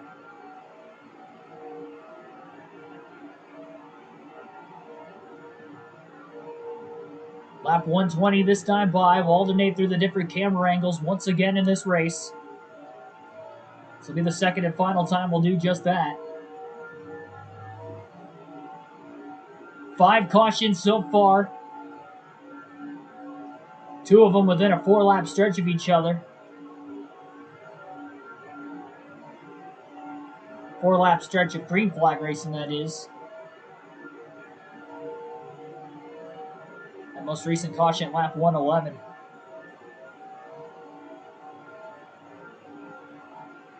So to slow the race pace down a little bit more. One car down on the apron of the racetrack. Oh, Ryan Newman has blown an engine. He had problems earlier, and I wonder if he was down a cylinder after being involved in that first caution of the day and also running into the back of a lap car. Major championship implications for Ryan Newman in the 12. He came in 4th in the point standings, and he's the first chase driver that we know of that will fail to finish the EA Sports 500 at Talladega tonight. Kurt Busch back to second, crisscrossing with Gordon.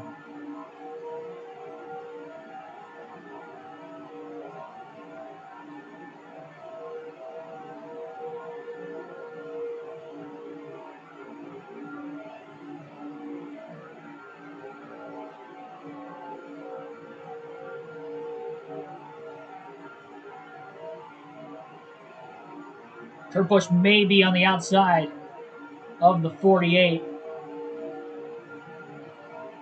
Nope, not quite. Gordon to the inside of Busch. Kenton's starting to try to cling on to the top 3. 2 more cars that have also broken away from the bigger pack coming up the way.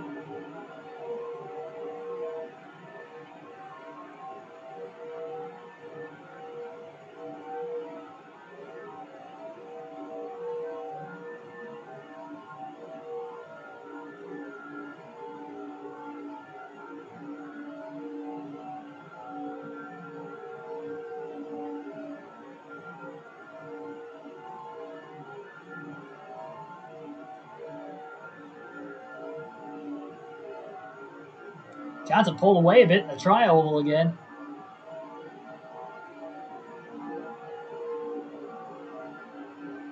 I mean, I don't know the exact dates I can end up doing the online lobbies. I'm hoping that they have private lobbies with this next patch so I can start doing online lobbies.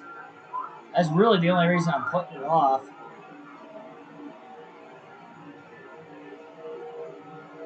Just so we have the ability to be able to ban people that are causing accidents and stuff. Or I should say, boot them from the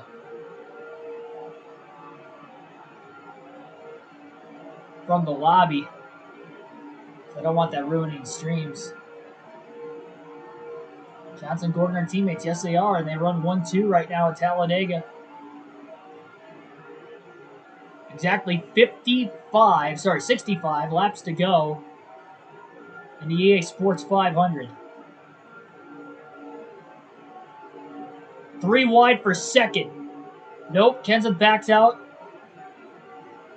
instead and goes with Gordon. Now he goes down with his teammate Kurt Busch. So you got the Hendrick Chevys versus the Roush Fords. Two other cars are closing in quick. Nearly 3 wide for second place. Kurt's clear of both the 17 and the 24. He'll move up with his run, trying to get around Johnson as Johnson blocks. This pack is starting to get a little bit bigger. The runs will get a little bit bigger as well.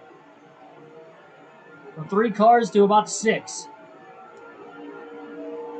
Johnson swinging back and forth, trying to block the 40. And the 48 trying to block the 97, I should say. And Kenseth stays low. Here comes Kurt up high. Big block there by Johnson. Back down in front of Kenseth. Side by side for second. Busch lets his teammate Kenseth back up in line. It's getting racy now. Let's get closer to the end of this one. Patience is starting to wear thin. With the championship hanging in the balance in 7 races following the checkered flag tonight.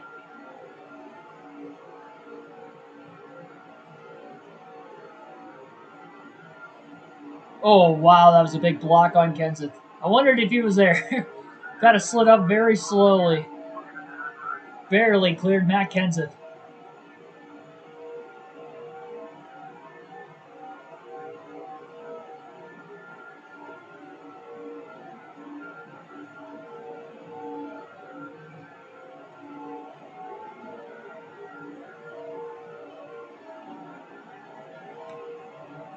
Johnson wiggling the car back and forth, so is Kenseth.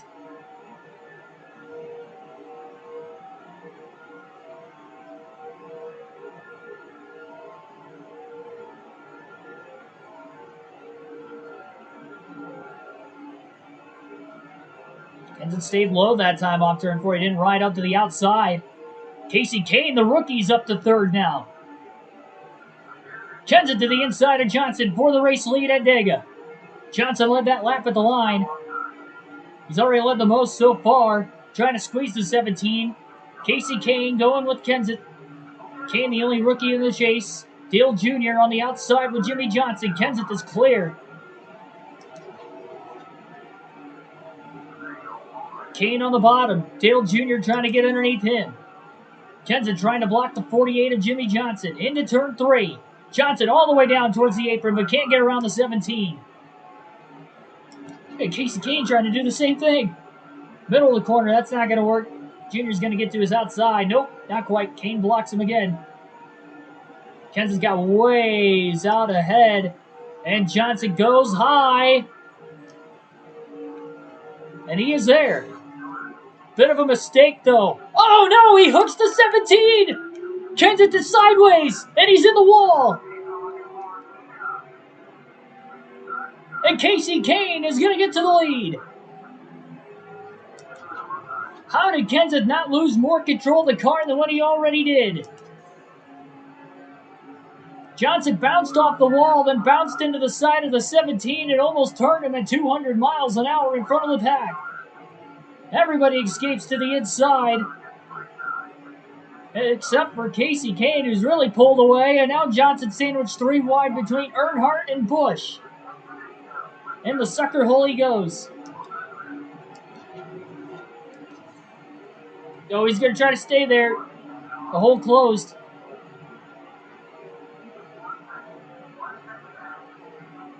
Kenseth's got a piece of the wall, but he's still in this one. He lost a lot of track position, though. Kane all by himself. They're going to catch him eventually. What a move by Johnson. Squeezing between Kurt Busch and Dale Jr. He's clear and up to second. Getting very racy.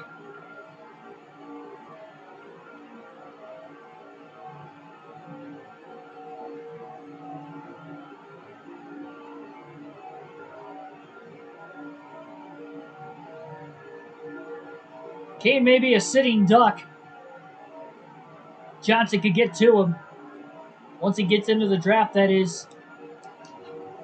5 bonus points up for Kasey Kane. That's big. Came into this one 7th in the championship standings.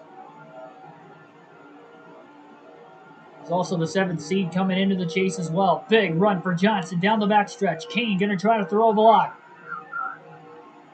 No chance of that big lead Kane had over Jimmy Johnson. Johnson clears him into 3.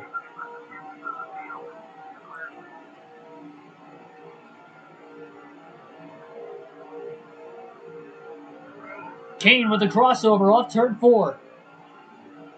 There's scuff marks on the side of the 9. I'm not sure how he got those. Bunch of donuts. Johnson trying to side draft. Kane leads that lap at the line, so no official lead change. As these two run side by side for the lead, it's going to allow Dale Jr. to close in.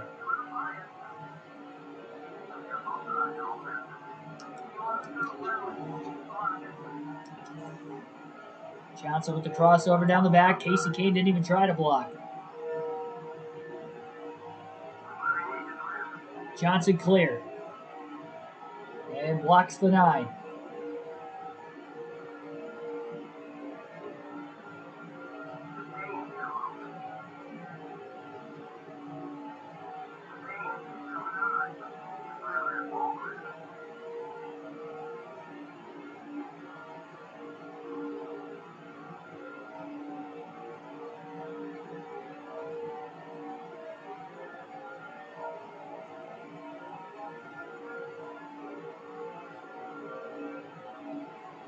So you got Kane Johnson. Dale Jr.'s coming with a big run off turn 2. Finally close enough to catch a draft, I think. Going down the backstretch, he's staying high while the 48 and the 9 run the bottom. There's 3 more cars still back there, hanging on in the picture. And obviously we get another caution, which I would not doubt it at this point with having 5 of them already. That we have not seen the last caution yet today. We still have not seen the big one. We have had as big of a 4-car accident, which was the 5th yellow of the race in turns 1 and 2.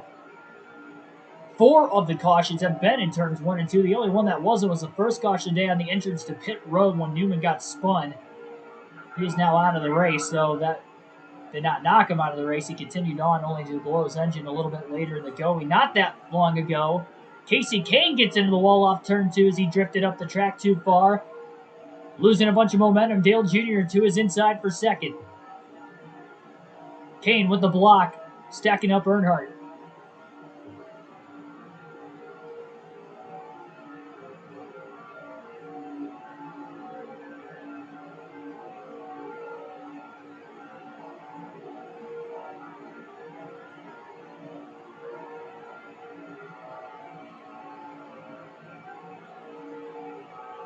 .55 to go.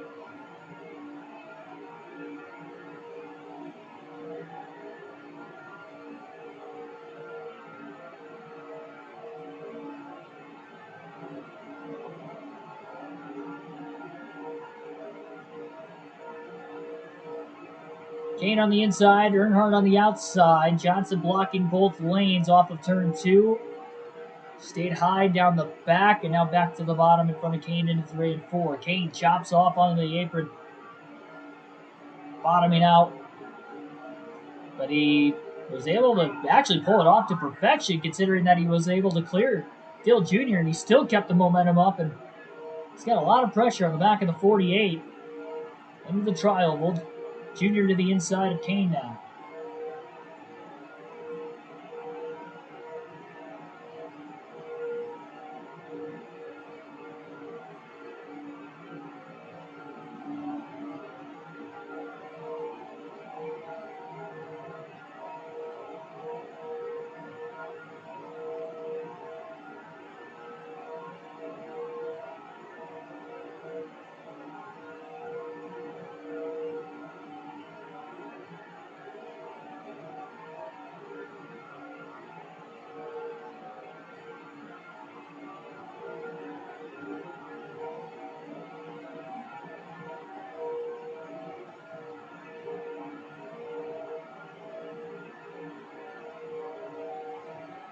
All 3 cars back behind the top 3 are still not caught up. So they continue on. This looks like those other 3 cars are kind of starting to space apart from each other, which is maybe what has stagnated their run. Now these 3 cars up at the front have finally bunched closer together compared to what they were running before Dale Jr. joined the fray.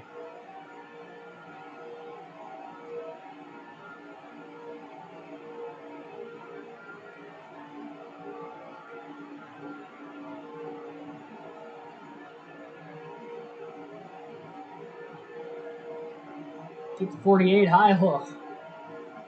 For sure.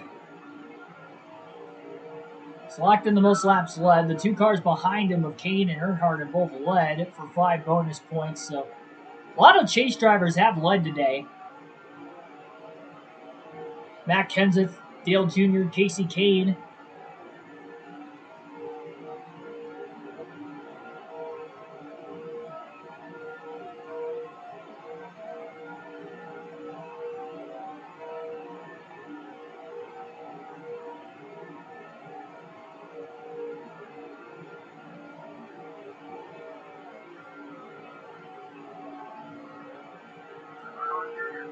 Only about a quarter tank left of gas for Jimmy Johnson.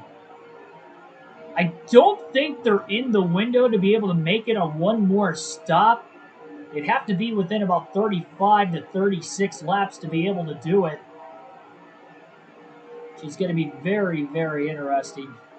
If we end up getting another caution too to help save fuel, it could become a fuel mileage race at Talladega.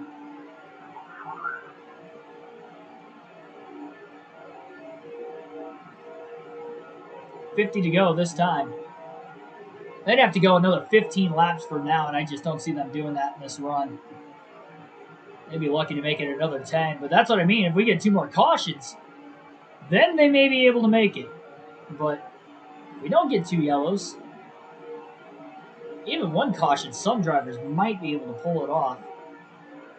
This is definitely as close as we have ever been to winning a super speedway race in this game.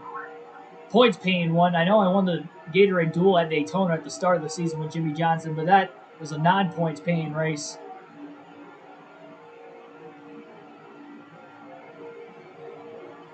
For 3 in the Cup Series.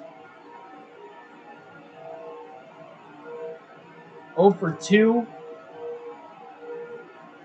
Or I should say 0 for 1 in the Truck Series, and then 0 for 3 in the Busch Series as well. I believe. I don't think I won at Talladega in the Busch Series. I could have. That'd be the only one I can think of that I could have won. I don't remember where I finished in that one.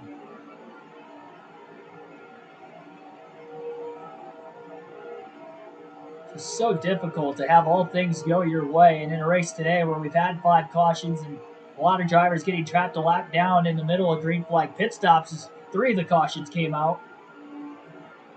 That's why we have so many guys a lap down. Otherwise, I don't think anybody would be a lap down. Luckily, Johnson's been on the right side of the strategy, and he is not only on the lead lap, but leading late with less than 50 laps to go. Heat 5 DNFs is the main reason to buy Heat 5. I mean, you can turn them off.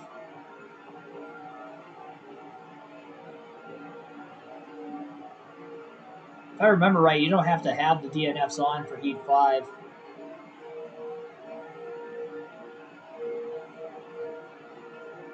Even if you had the damage on, I'm pretty sure. Even if you had damage on, you could turn it off.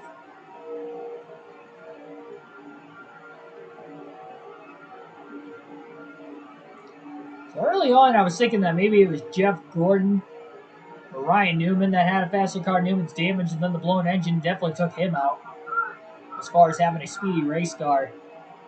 I think Jimmy Johnson and Dale Jr. are probably the 2 fastest otherwise. Gordon had his troubles earlier and then fought his way back in. Now he's going to have to try to fight his way back in again. Top 3 at least going to stay out of the pits this time by. Kane looking to the inside of Dale Jr. Jr. with a block. Jr. pulling right up on the back bumper of the 48. Now Kane's down low. He gets underneath Dale Jr. into turn 1, side by side again for second as Johnson tries to block both lanes.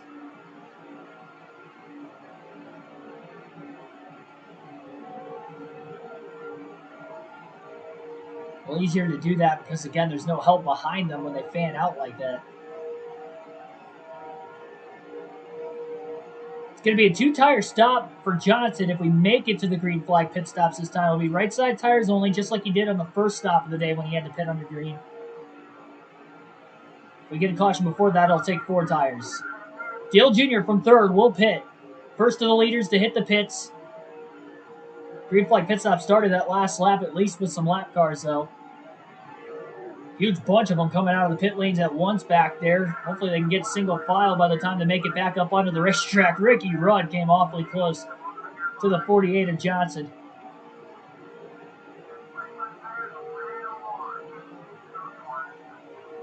Johnson going to have to make sure he does not lock the tires up this time around, too.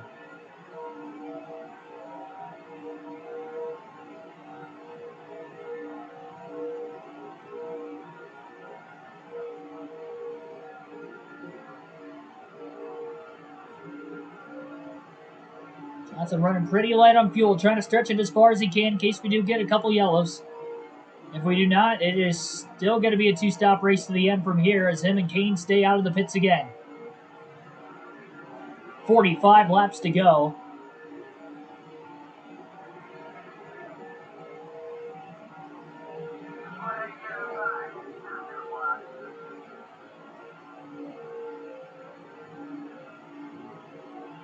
Wonder if Kane and Johnson may pit at the same time. We haven't actually cycled all the way through green flag pit stops yet today. Jeff Burton in the 99, down low. Johnson can go way up high to get around him. Clears him in the middle of the corner as he was still trying to get up to speed. Johnson going to stay out one more lap. Casey Kane will as well. Really stretching it.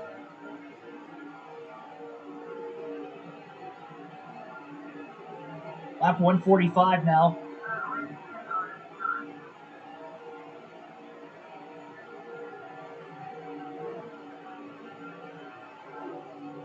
Kane lost a lot of ground that time. He'll have to file in line behind Jeff Burton off the exit of turn 2.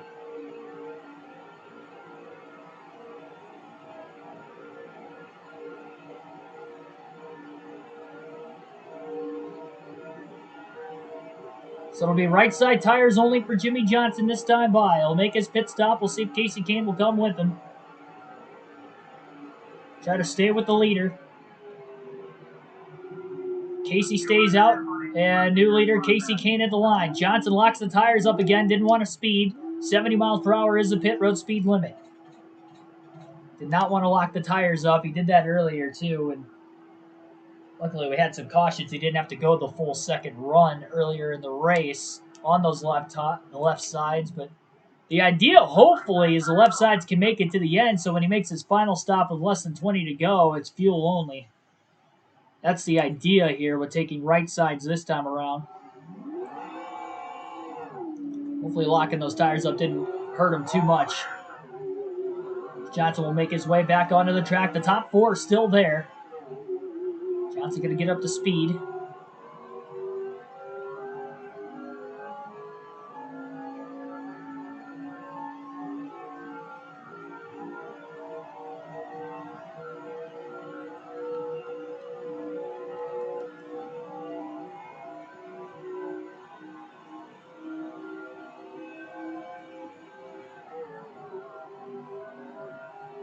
Matt Kenseth was one of the last cars to pit along with Casey Kane as well, but the rest of the top 4 are on their way in right at lap 146. And once they make their way off the pit lane, we will have officially cycled through green flag stops. Johnson taking right side tires only to gain more track position. Looks like it's going to work out for him. Should cycle back to the lead.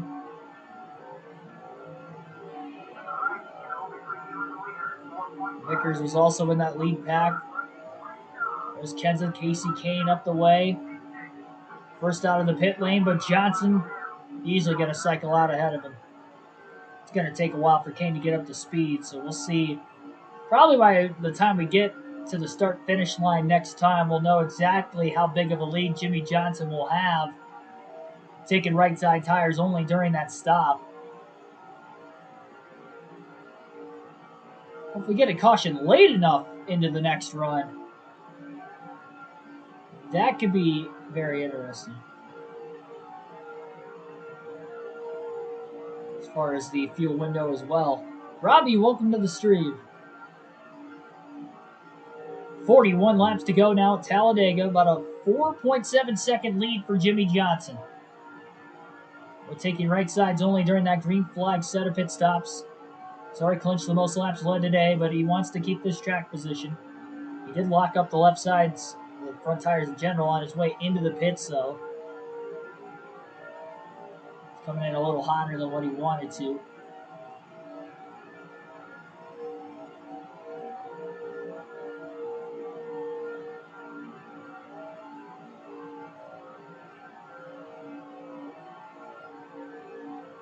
For the sake of not wanting any new drivers to lead a lap in this race, specifically the chase drivers who have not led yet in this race to lead, Johnson will stay out as long as he possibly can once again before hopefully making a fuel-only pit stop. Worst case scenario, it'll be left sides only. We'll know by the end of the run, if we stay green long enough, exactly what the wear would be on those left sides. Hopefully they can make it to the end of this run at least. So even if he can't go fuel only, he's expected to take left sides only. Well, that pack is going to run down Johnson with him being all by himself. They've already gone from 4.7 seconds off the lead to about 4.1 seconds off the lead. And about a lap and a half to 2 laps.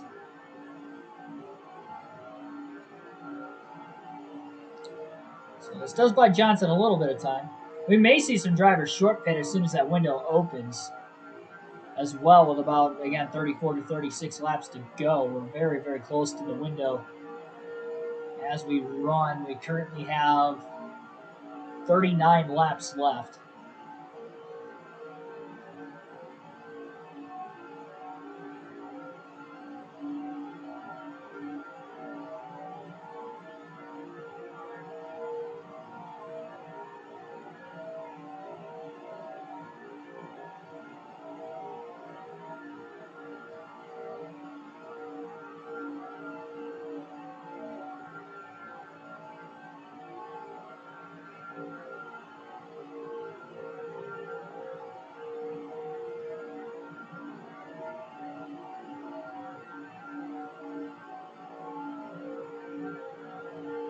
Cerebral Assassin, welcome to the stream.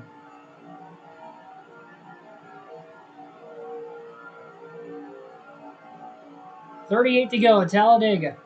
In the EA Sports 500, our third of 10 races in the chase for the Nextel Cup. Johnson, the points leader, has led the most laps already in this one by a wide margin. He has dominated and likely has the fastest car. 3.2 second lead and shrinking. After these most current green flag pit stops, he took right side tires only to gain more track position, keeping himself in the lead. He had the lead when he came into the pits, but he had about a 3-car group and then another 3 cars within a second behind them. So he was trying to break away from that group as much as he could.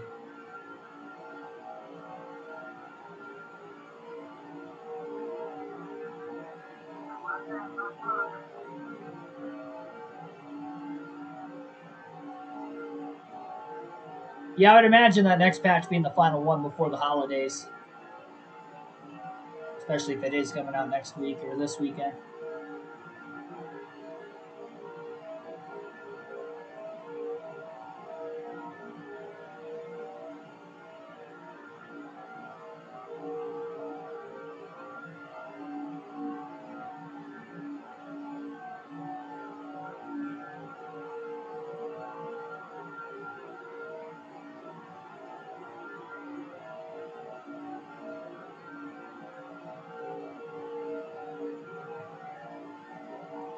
Almost at the 2-hour mark for tonight's race.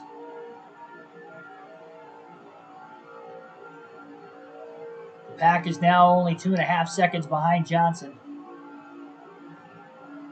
They're going to come with a full head of steam after the 48 when they do get to him, so Johnson's going to have to pull off some major blocking work.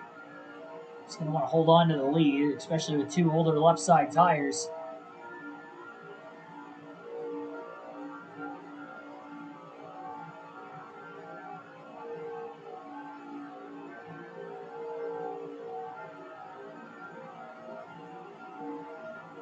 35 to go this time by. That would be Johnson's fuel window.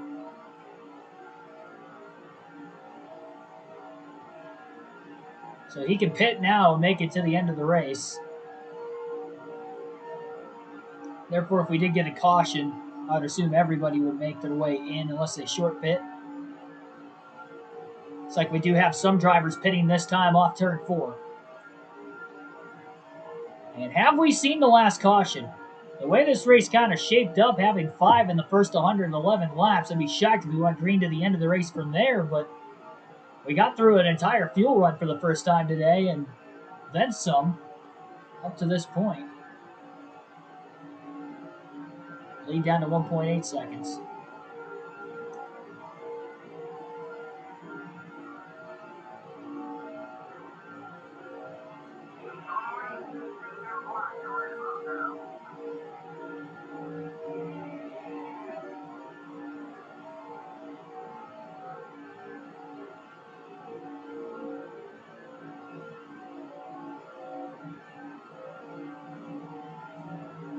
Jamie McMurray in the 42. Brian Vickers also short pitted back there.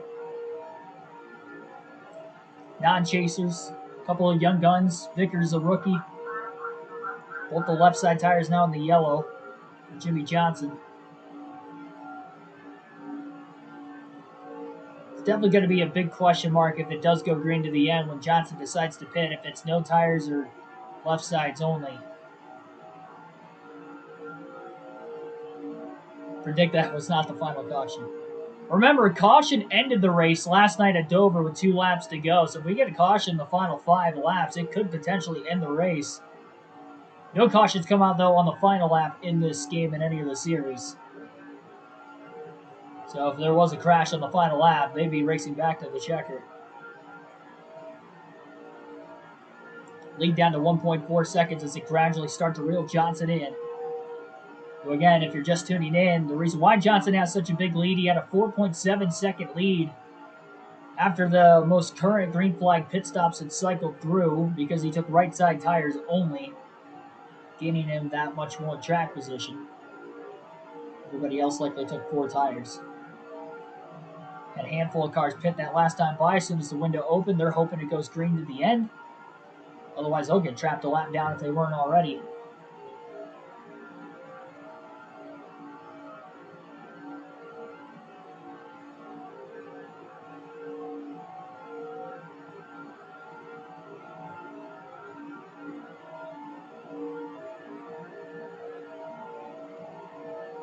And 2 cautions in the final 60 laps at Dover last night. I'd be shocked if we didn't get any in the final 65 to 70 laps in tonight's race.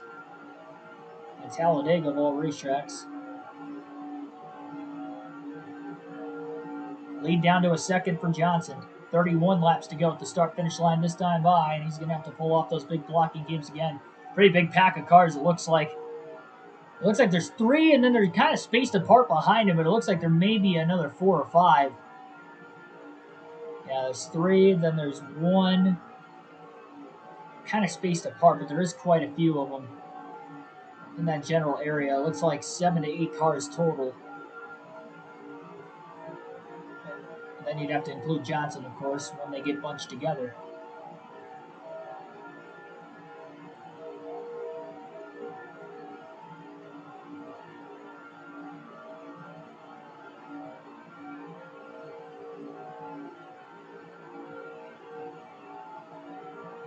So 0.6 of a second into the trioval, 30 to go this time by. The pack was about 0.6 of a second quicker than Johnson that last lap.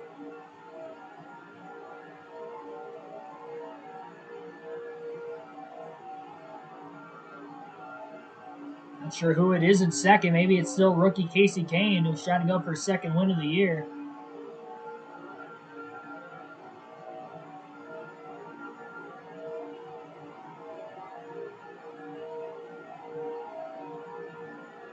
Won one of the final regular season races to get that first win on his rookie campaign. The only rookie in the chase, and he came in 7th in points within 106. The points leader, Jimmy Johnson, so he is still very much in contention to win the title. 8 drivers came in within 1 race worth of points into the day. We know at least one of the 10 chasers is out. Another one, Kenseth, has been involved in another wreck. We had a slow car down the back straightaway right now who may be up in smoke. We'll have to see if we get a caution. And Kane has caught Johnson, but Johnson was able to block him to the high side off the exit of turn 2. Dale Jr. is with him. I think that lap car should be able to make his way into the pits this time. That's Rusty Wallace in the 2. Dangerously slowed down on the apron, but he'll be able to make it. We'll stay green. Wallace was 11th in points. Remember, he was the first driver to miss out after that regular season finale at Richmond.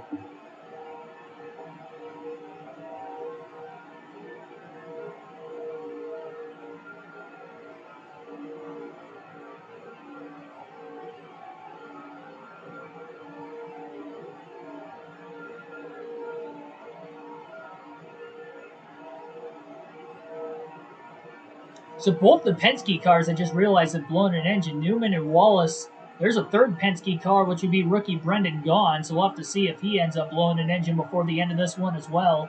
No cautions came out for the first 2 engine failures of the Penske Dodges.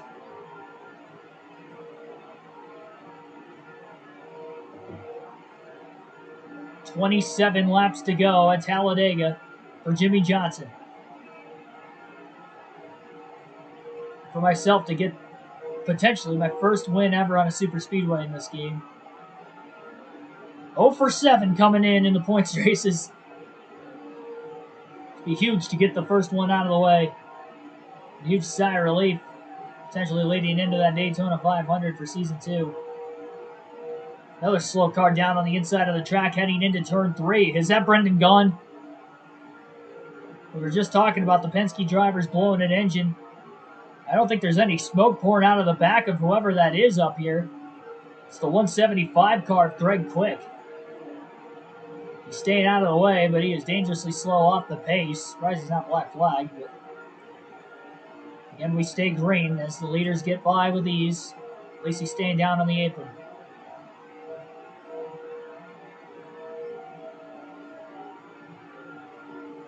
So you got the 3-car group right before the pit stops of Johnson, Kane, and Earnhardt, and then you got another 3 cars back there. They're likely the same 6, I'd have to imagine, from what we saw earlier.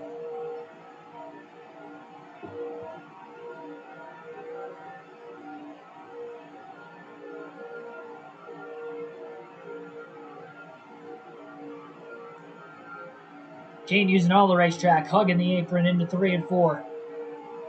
He's definitely looked strong in the second half of this one, giving himself a shot. The cautions, he was able to line up with the leaders, and he's been able to cling on after the last couple restarts alone. He's led laps off and on. He's got 25 more to try and get his way to the front. Get his second career win. Can you imagine a rookie winning the championship in this 2004 season? It's not impossible. Well, the Dodgers have had engine failures today. That is another thing. I know it's not the same team between Evernham and Penske, but Dodgers have struggled with the engine failures today. It's going to be a ticking time bomb. He's not that far from the finish.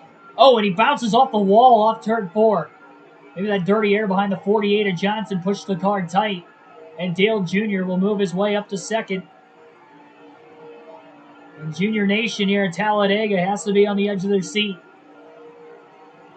Earnhardt trying to win another one. He would eventually go on to win 6 career races at Talladega, majority of which in this 8 car in the early to mid 2000s. DEI was always dangerous on the super speedways. He's going to have to do it himself, though. Michael Waltrip was trapped a lap down earlier in the race during one of the cautions that came out in the middle of green flag stops.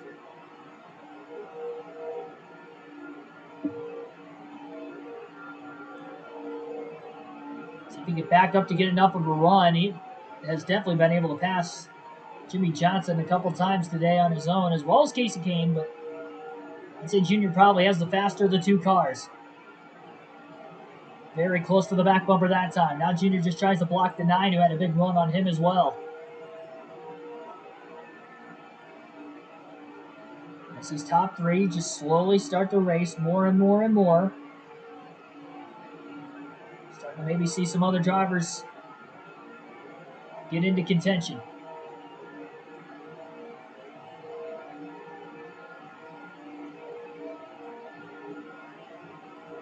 Neither of the left side tires are in the red yet for Jimmy Johnson.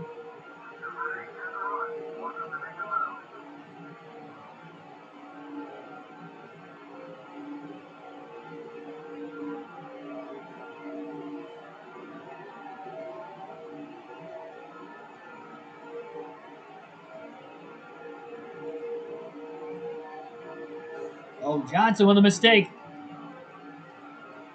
Big mistake. All on his own into turn 1. He was too wide, and Dale Jr. is going to take the lead. Lack of concentration out of the 48. Backed up. He got a big run.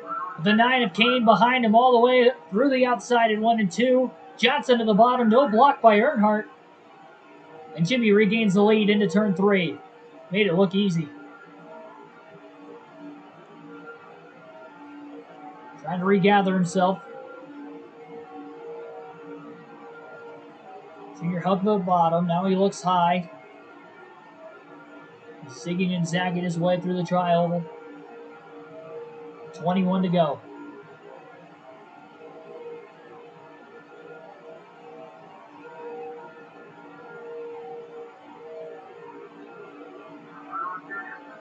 Junior looking low. He had a run. Big block by Johnson. Off of turn 2. Junior may still be there. No, he's not. Junior going to pull high. A block up there now. Another car down on the bottom of the racetrack. Really slow into 3 and 4. Dale Jr. trying to get to the bottom and get to the lead perhaps. He is almost there. That's Greg Quick in the 175 again. Staying out of the way as we stay green with 20 to go at Talladega this time by in the EA Sports 500. This is what it has come down to. A bunch of chase drivers battling for the win once again, just like Dover last night. Only this time, will it end under green flag conditions?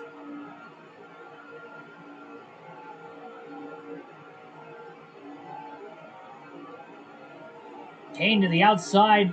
Looked like he had a chance to get there. Couldn't quite do it. This pack has gotten bigger. Kenseth in 4th is there. Kane pulls to the bottom.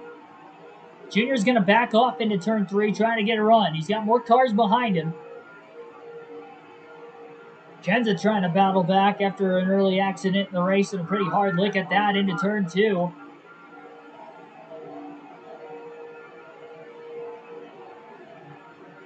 Kenseth going for a spin and win and looking for redemption after blowing an engine last night at Dover. His teammate Kurt Busch also blew an engine. Kurt has been up towards the front of the field today as well. Not sure if that's him back in 5th. It's a darker car. It's either Kurt Busch or Kevin Harvick. And if it is Harvick, remember he's 2nd in points.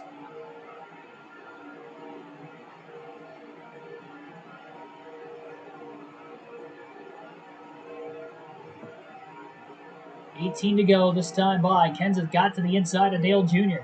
Kane going to stay with Earnhardt. Kenseth's got to run. And even with the damage to the back bumper of his race car, he is showing some mean speed.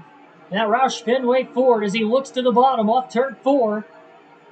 Johnson going way down low to block. Kenseth's clear. For 2nd at least.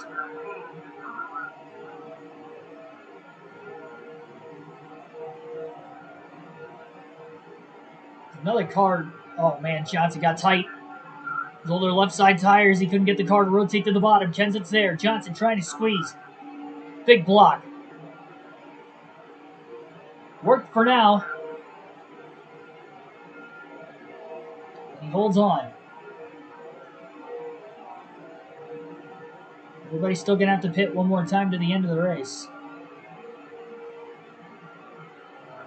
Kenseth down low. What a move. 17 showing some real speed. Johnson side drafts it back into the tri-oval. Who's going to lead this lap at the line? It will be the 48. More cars has been harder to block the runs for Johnson over the last few laps. Quarter of a tank of gas left. Kenseth is clear, and he's back out in front at Talladega. Johnson trying to cross him over up turn 2. No help for Jimmy. Might not need it. Kenseth doesn't come off the wall to side draft him. Johnson may be able to clear into turn 3, and he does. Kenseth's going to stay wide. Johnson up the block. Kenseth to the bottom. Johnson to block. Oh, Jimmy gets loose off 4. Oh my goodness, that was a big wiggle. Stayed in the gas, tried to drive out of it, and here comes Kenseth to the outside. Johnson trying to side draft him. Oh, contact! And here comes Dale Jr. now. The 17 and the 48 got together. Kenseth crosses over to the inside for second. Kenseth wiggles, thought about trying to block the 48. He couldn't do it. Johnson side drafts. Down the backstretch, he's all sorts of out of shape. He throws a block on the 17. Earnhardt with a block in the 3. Johnson's below the yellow line. He clips Earnhardt. Up the track they go. Into the wall, into turns 3 and 4. And Elliott Sadler, who hasn't been up at front all day long, is going to lead his first lap as they were 3 wide for the lead off of turn 4. Sadler won the Daytona 500. He's had a lot of bad luck with engine failures in the second half of the season, but trying to get his second win of the year today. And the rookie Casey Kane's up to second. 15 to go at Talladega. Earnhardt to the bottom for third, and Johnson's struggling right now. Kane looks low. Johnson looks lower. What a run by the 48. Clears Casey Kane. Clears Earnhardt.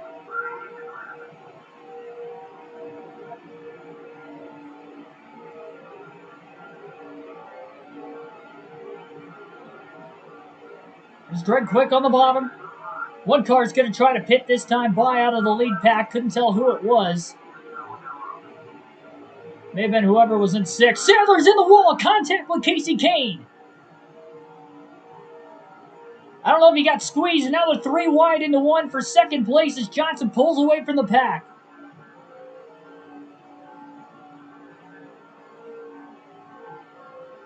Mac and Cheese 5D Gaming, welcome to the stream and thanks for the $5 super chat. Enjoy your night, bro. You too. Hopefully you can stick around to the end of this one. It is a thriller down the stretch at Talladega. Everybody has to make one more stop. Tires are wearing out on the 48. Like to go fuel only if he can, but he definitely can't afford to lock the tires up again when he does have to make his stop unless we get a caution. Anybody who is short pitted maybe is still on the lead lap as well. Could be very interesting as far as how they may be able to cycle out towards the front of the field.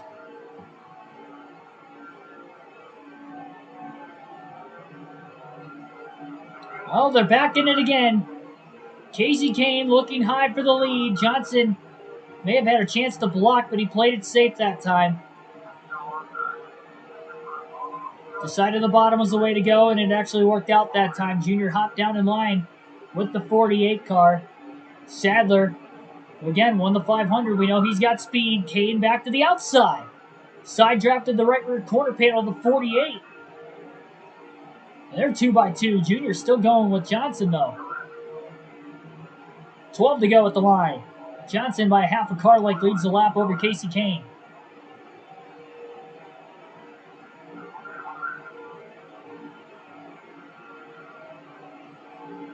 Junior takes a peek. Jarrett coming out of the pits. It's going to be too far back out of this draft. Big time side draft that time for Jimmy Johnson to stay in front of Earnhardt.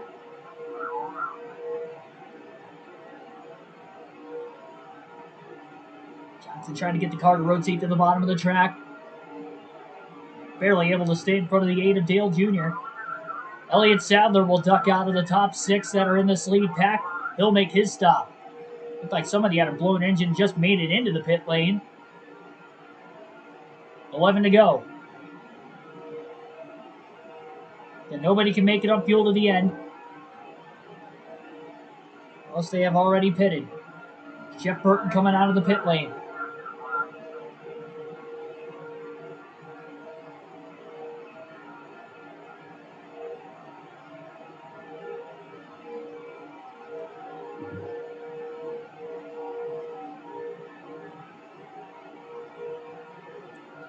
Ten laps to go this time by in the EA Sports 500.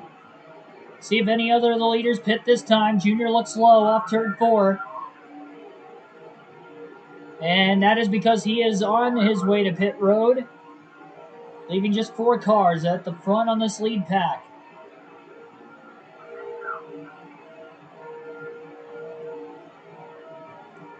Kenseth to the inside of Kane for second.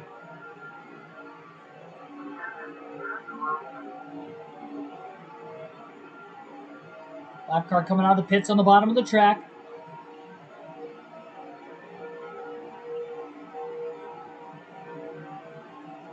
It's Jeff Gordon in the 24. Teammate of Jimmy Johnson. Man, Johnson slid way up the racetrack. Gordon's still on the inside. Johnson's trying to get down in front of him. Barely did. Gordon has a teammate let him in. 9 to go this time by. All the top 4 at least stay out. Harvick has made his final stop. He was just coming out of the pit lane. More of the top 10 on their way into the pits.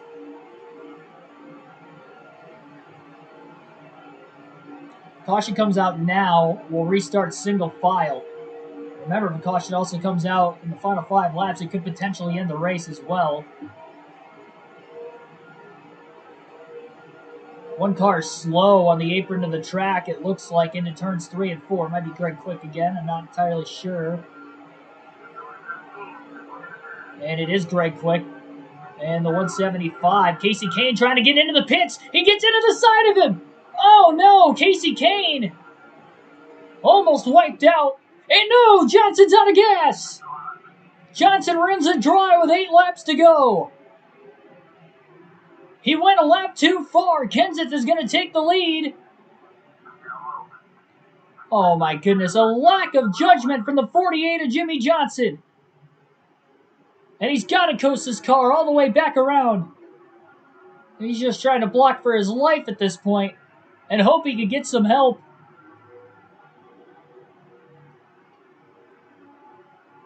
It's going to be a gas and go only stop for Jimmy Johnson. Marlin coming out of the pits, racing up ahead. Very quick down on the bottom, going full speed as well. Johnson down to the bottom of the racetrack. Very, very slow at about 87, 85 miles an hour, trying to creep his way into the pits. Kenseth is already there. Staying out of the way of Ricky Rudd now. And the restrictor plate bad luck streak looks like it may continue on NASCAR Chase for the Cup 2005. They were 3 wide off turn 4 there. Johnson may need a caution now.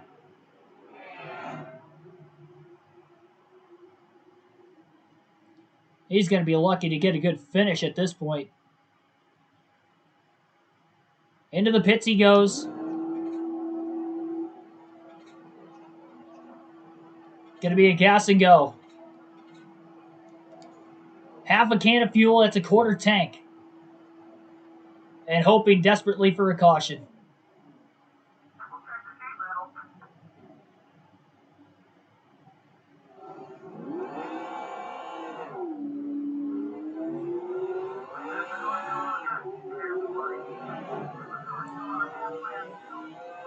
Johnson up onto the racetrack. 7 laps to go at Talladega. He's still in 9th for the moment. Now back to 10th as he tries to get up to speed. Extremely old left side tires and old right side tires as well. There's Ricky Rudd. That was not for position. Johnson still in the top 10. Casey Kane has just taken the lead away from Kenseth, who is trying to get up to speed. They are 1-2 on the track with 6 laps to go at Talladega. Johnson's still in the top 10 if he can just get a caution. He's got to hope that the race doesn't end under the yellow at the same time. He's got 1 car coming up the way behind him.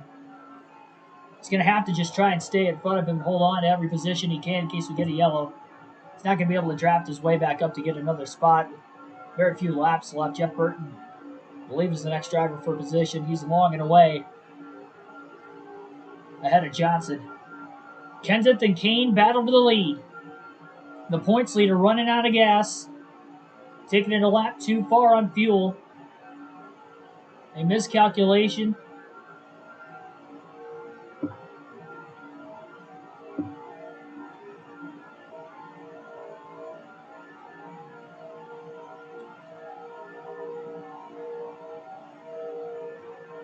All in the final 8 laps.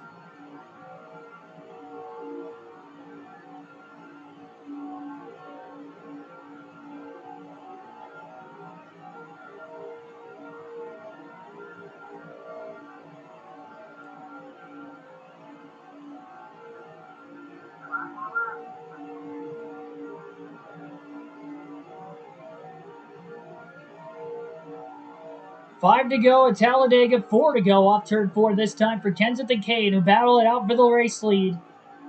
And the race win at that. Kane trying to get his second win as a rookie. Kenseth trying to win his first of the year.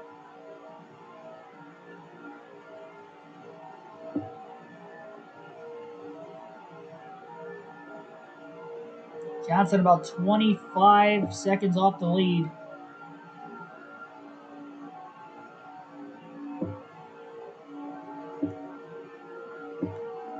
Running out of time for there to be a caution if we're going to get a restart.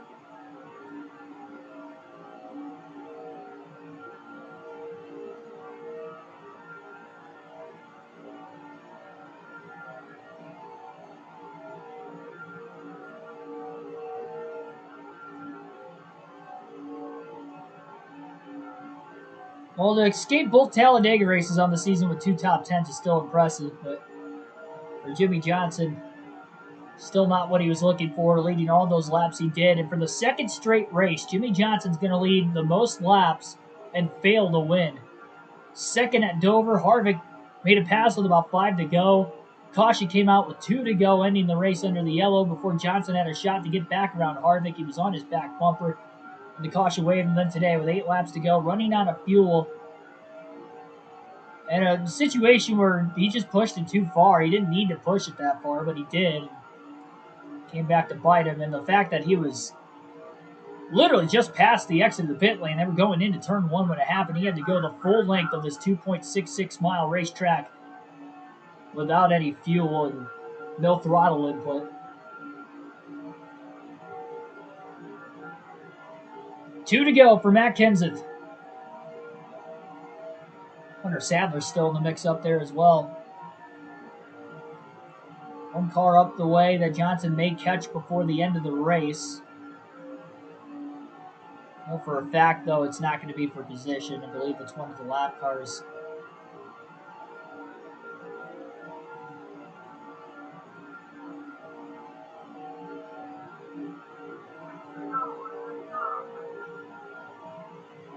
Ricky Rudd, the 21.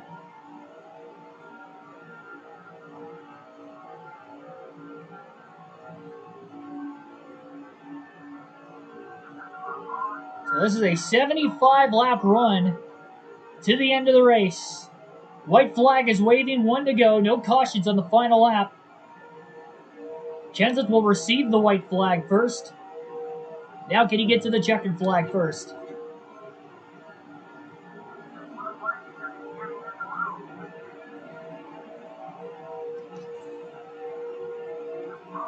Move to the inside of Rudd for Johnson again, not for position. Clears him in the tri-oval. Rudd scrapes the wall that time. Johnson going to get to the final lap for himself now. Matt Kenseth and Kasey Kane battling their way for the win off of turn 4. The checkered flag is waving into the tri-oval. Couple 100 feet left. And Matt Kenseth is going to win his first race of the season.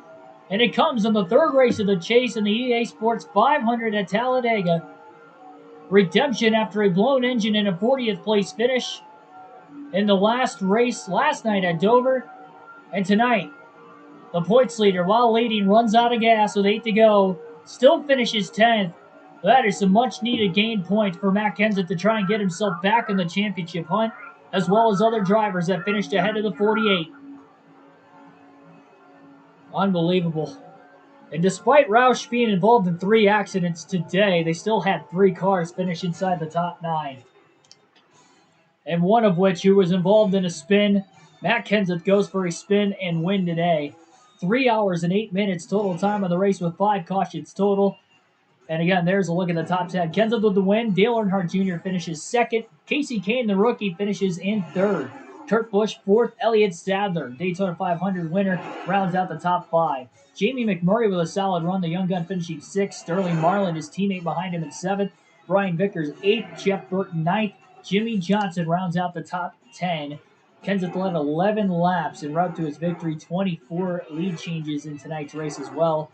Dale Jr. led 9. Casey Kane led 6. Kurt Busch didn't lead any laps at 4th. Sadler led 1 lap in 5th. Jimmy Johnson leads 158 of the 188 laps today, but finishes 10th. That is just unbelievable. It's really unbelievable. I think we led 269 laps at Dover last night of the 400 and didn't win, too. I just cannot believe 2 races in a row we've had that happen.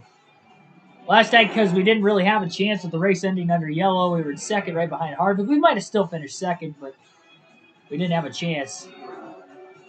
And then tonight, I had it. I mean, we had it in the bag. We were going to end up taking fuel only half can anyway, and I just ran out of fuel before we got to the pits. Still got a top 10, but definitely could have been worse, but it could have been avoided as well. There's even telemetry in this game, and I still messed it up.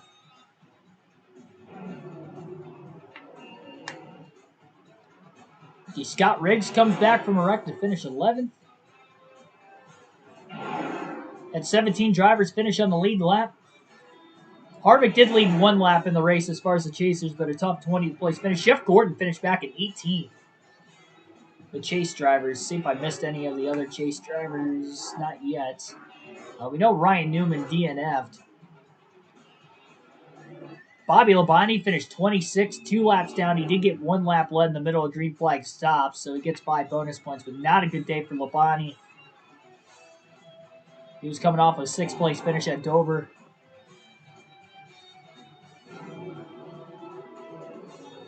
And there's where the DNFs start, 37th on back. Anthony Armstrong, Rusty Wallace, Casey Mears, Ryan Newman, Terry Labonte, Tony Stewart, and Coleman. So 2 chase drivers, DNF. Tony Stewart, Ryan Newman, Bobby Labonte, 26th, not a great run. Harvick, 20th, again, not a great run. And Jeff Gordon, 18th. So that's going to shake the points up. I think Jimmy Johnson might actually extend the points lead. Only because 4th and 5th DNF'd. And then 2nd and 3rd, or tied for 2nd, Gordon and Harvick both finished 8 or more spots behind Johnson. And Johnson did lead the most laps as well. Dale Jr. will close, finishing 2nd. He was in 6th, 100 points back. Casey Kane will close considerably as well. I think the points battle between the top 7 has gotten even tighter after Talladega. Even with those DNFs. I mean, none of the top 5 in points finished inside the top 9. Next race is the Banquet 400 in a couple nights at Kansas. 267 laps for that one. That will be on Wednesday night. More Talladega action tomorrow night at 6 p.m. Eastern Standard Time for the Geico 500 on the NASCAR 21 Ignition Career Mode.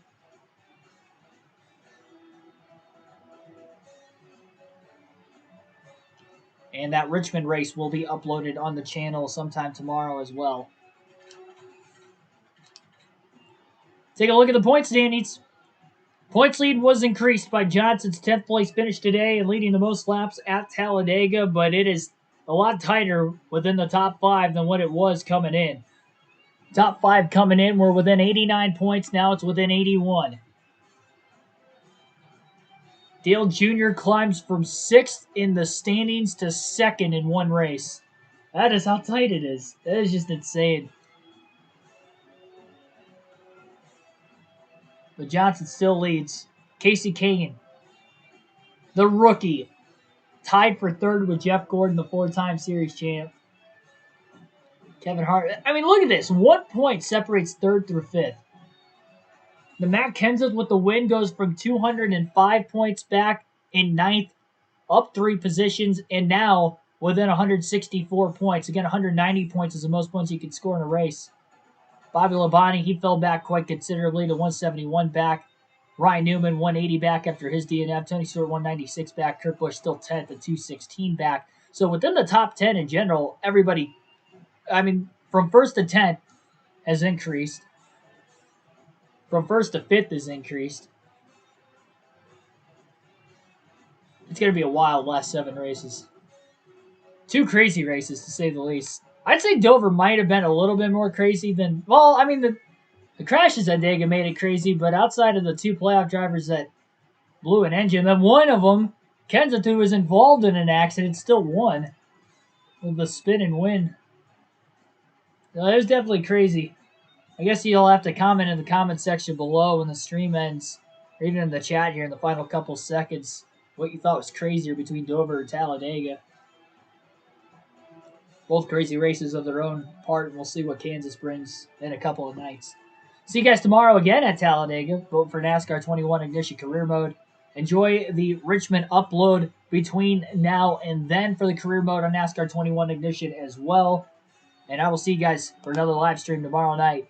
Thanks, as always. Thanks for that super chat again by Mac and Cheese 5D Gaming. And again, thanks for all of you guys just coming out, supporting me on a daily basis. Really and truly means a lot. Hopefully, we can win this championship. And again, down the road, hopefully I can get into the commentating booth with NASCAR down the road for real races. That is, of course, the ultimate goal of the channel. Have a good rest of your Monday, everybody. Enjoy Monday Night Football and much other stuff that you might go on and watch. Catch you again tomorrow at 6.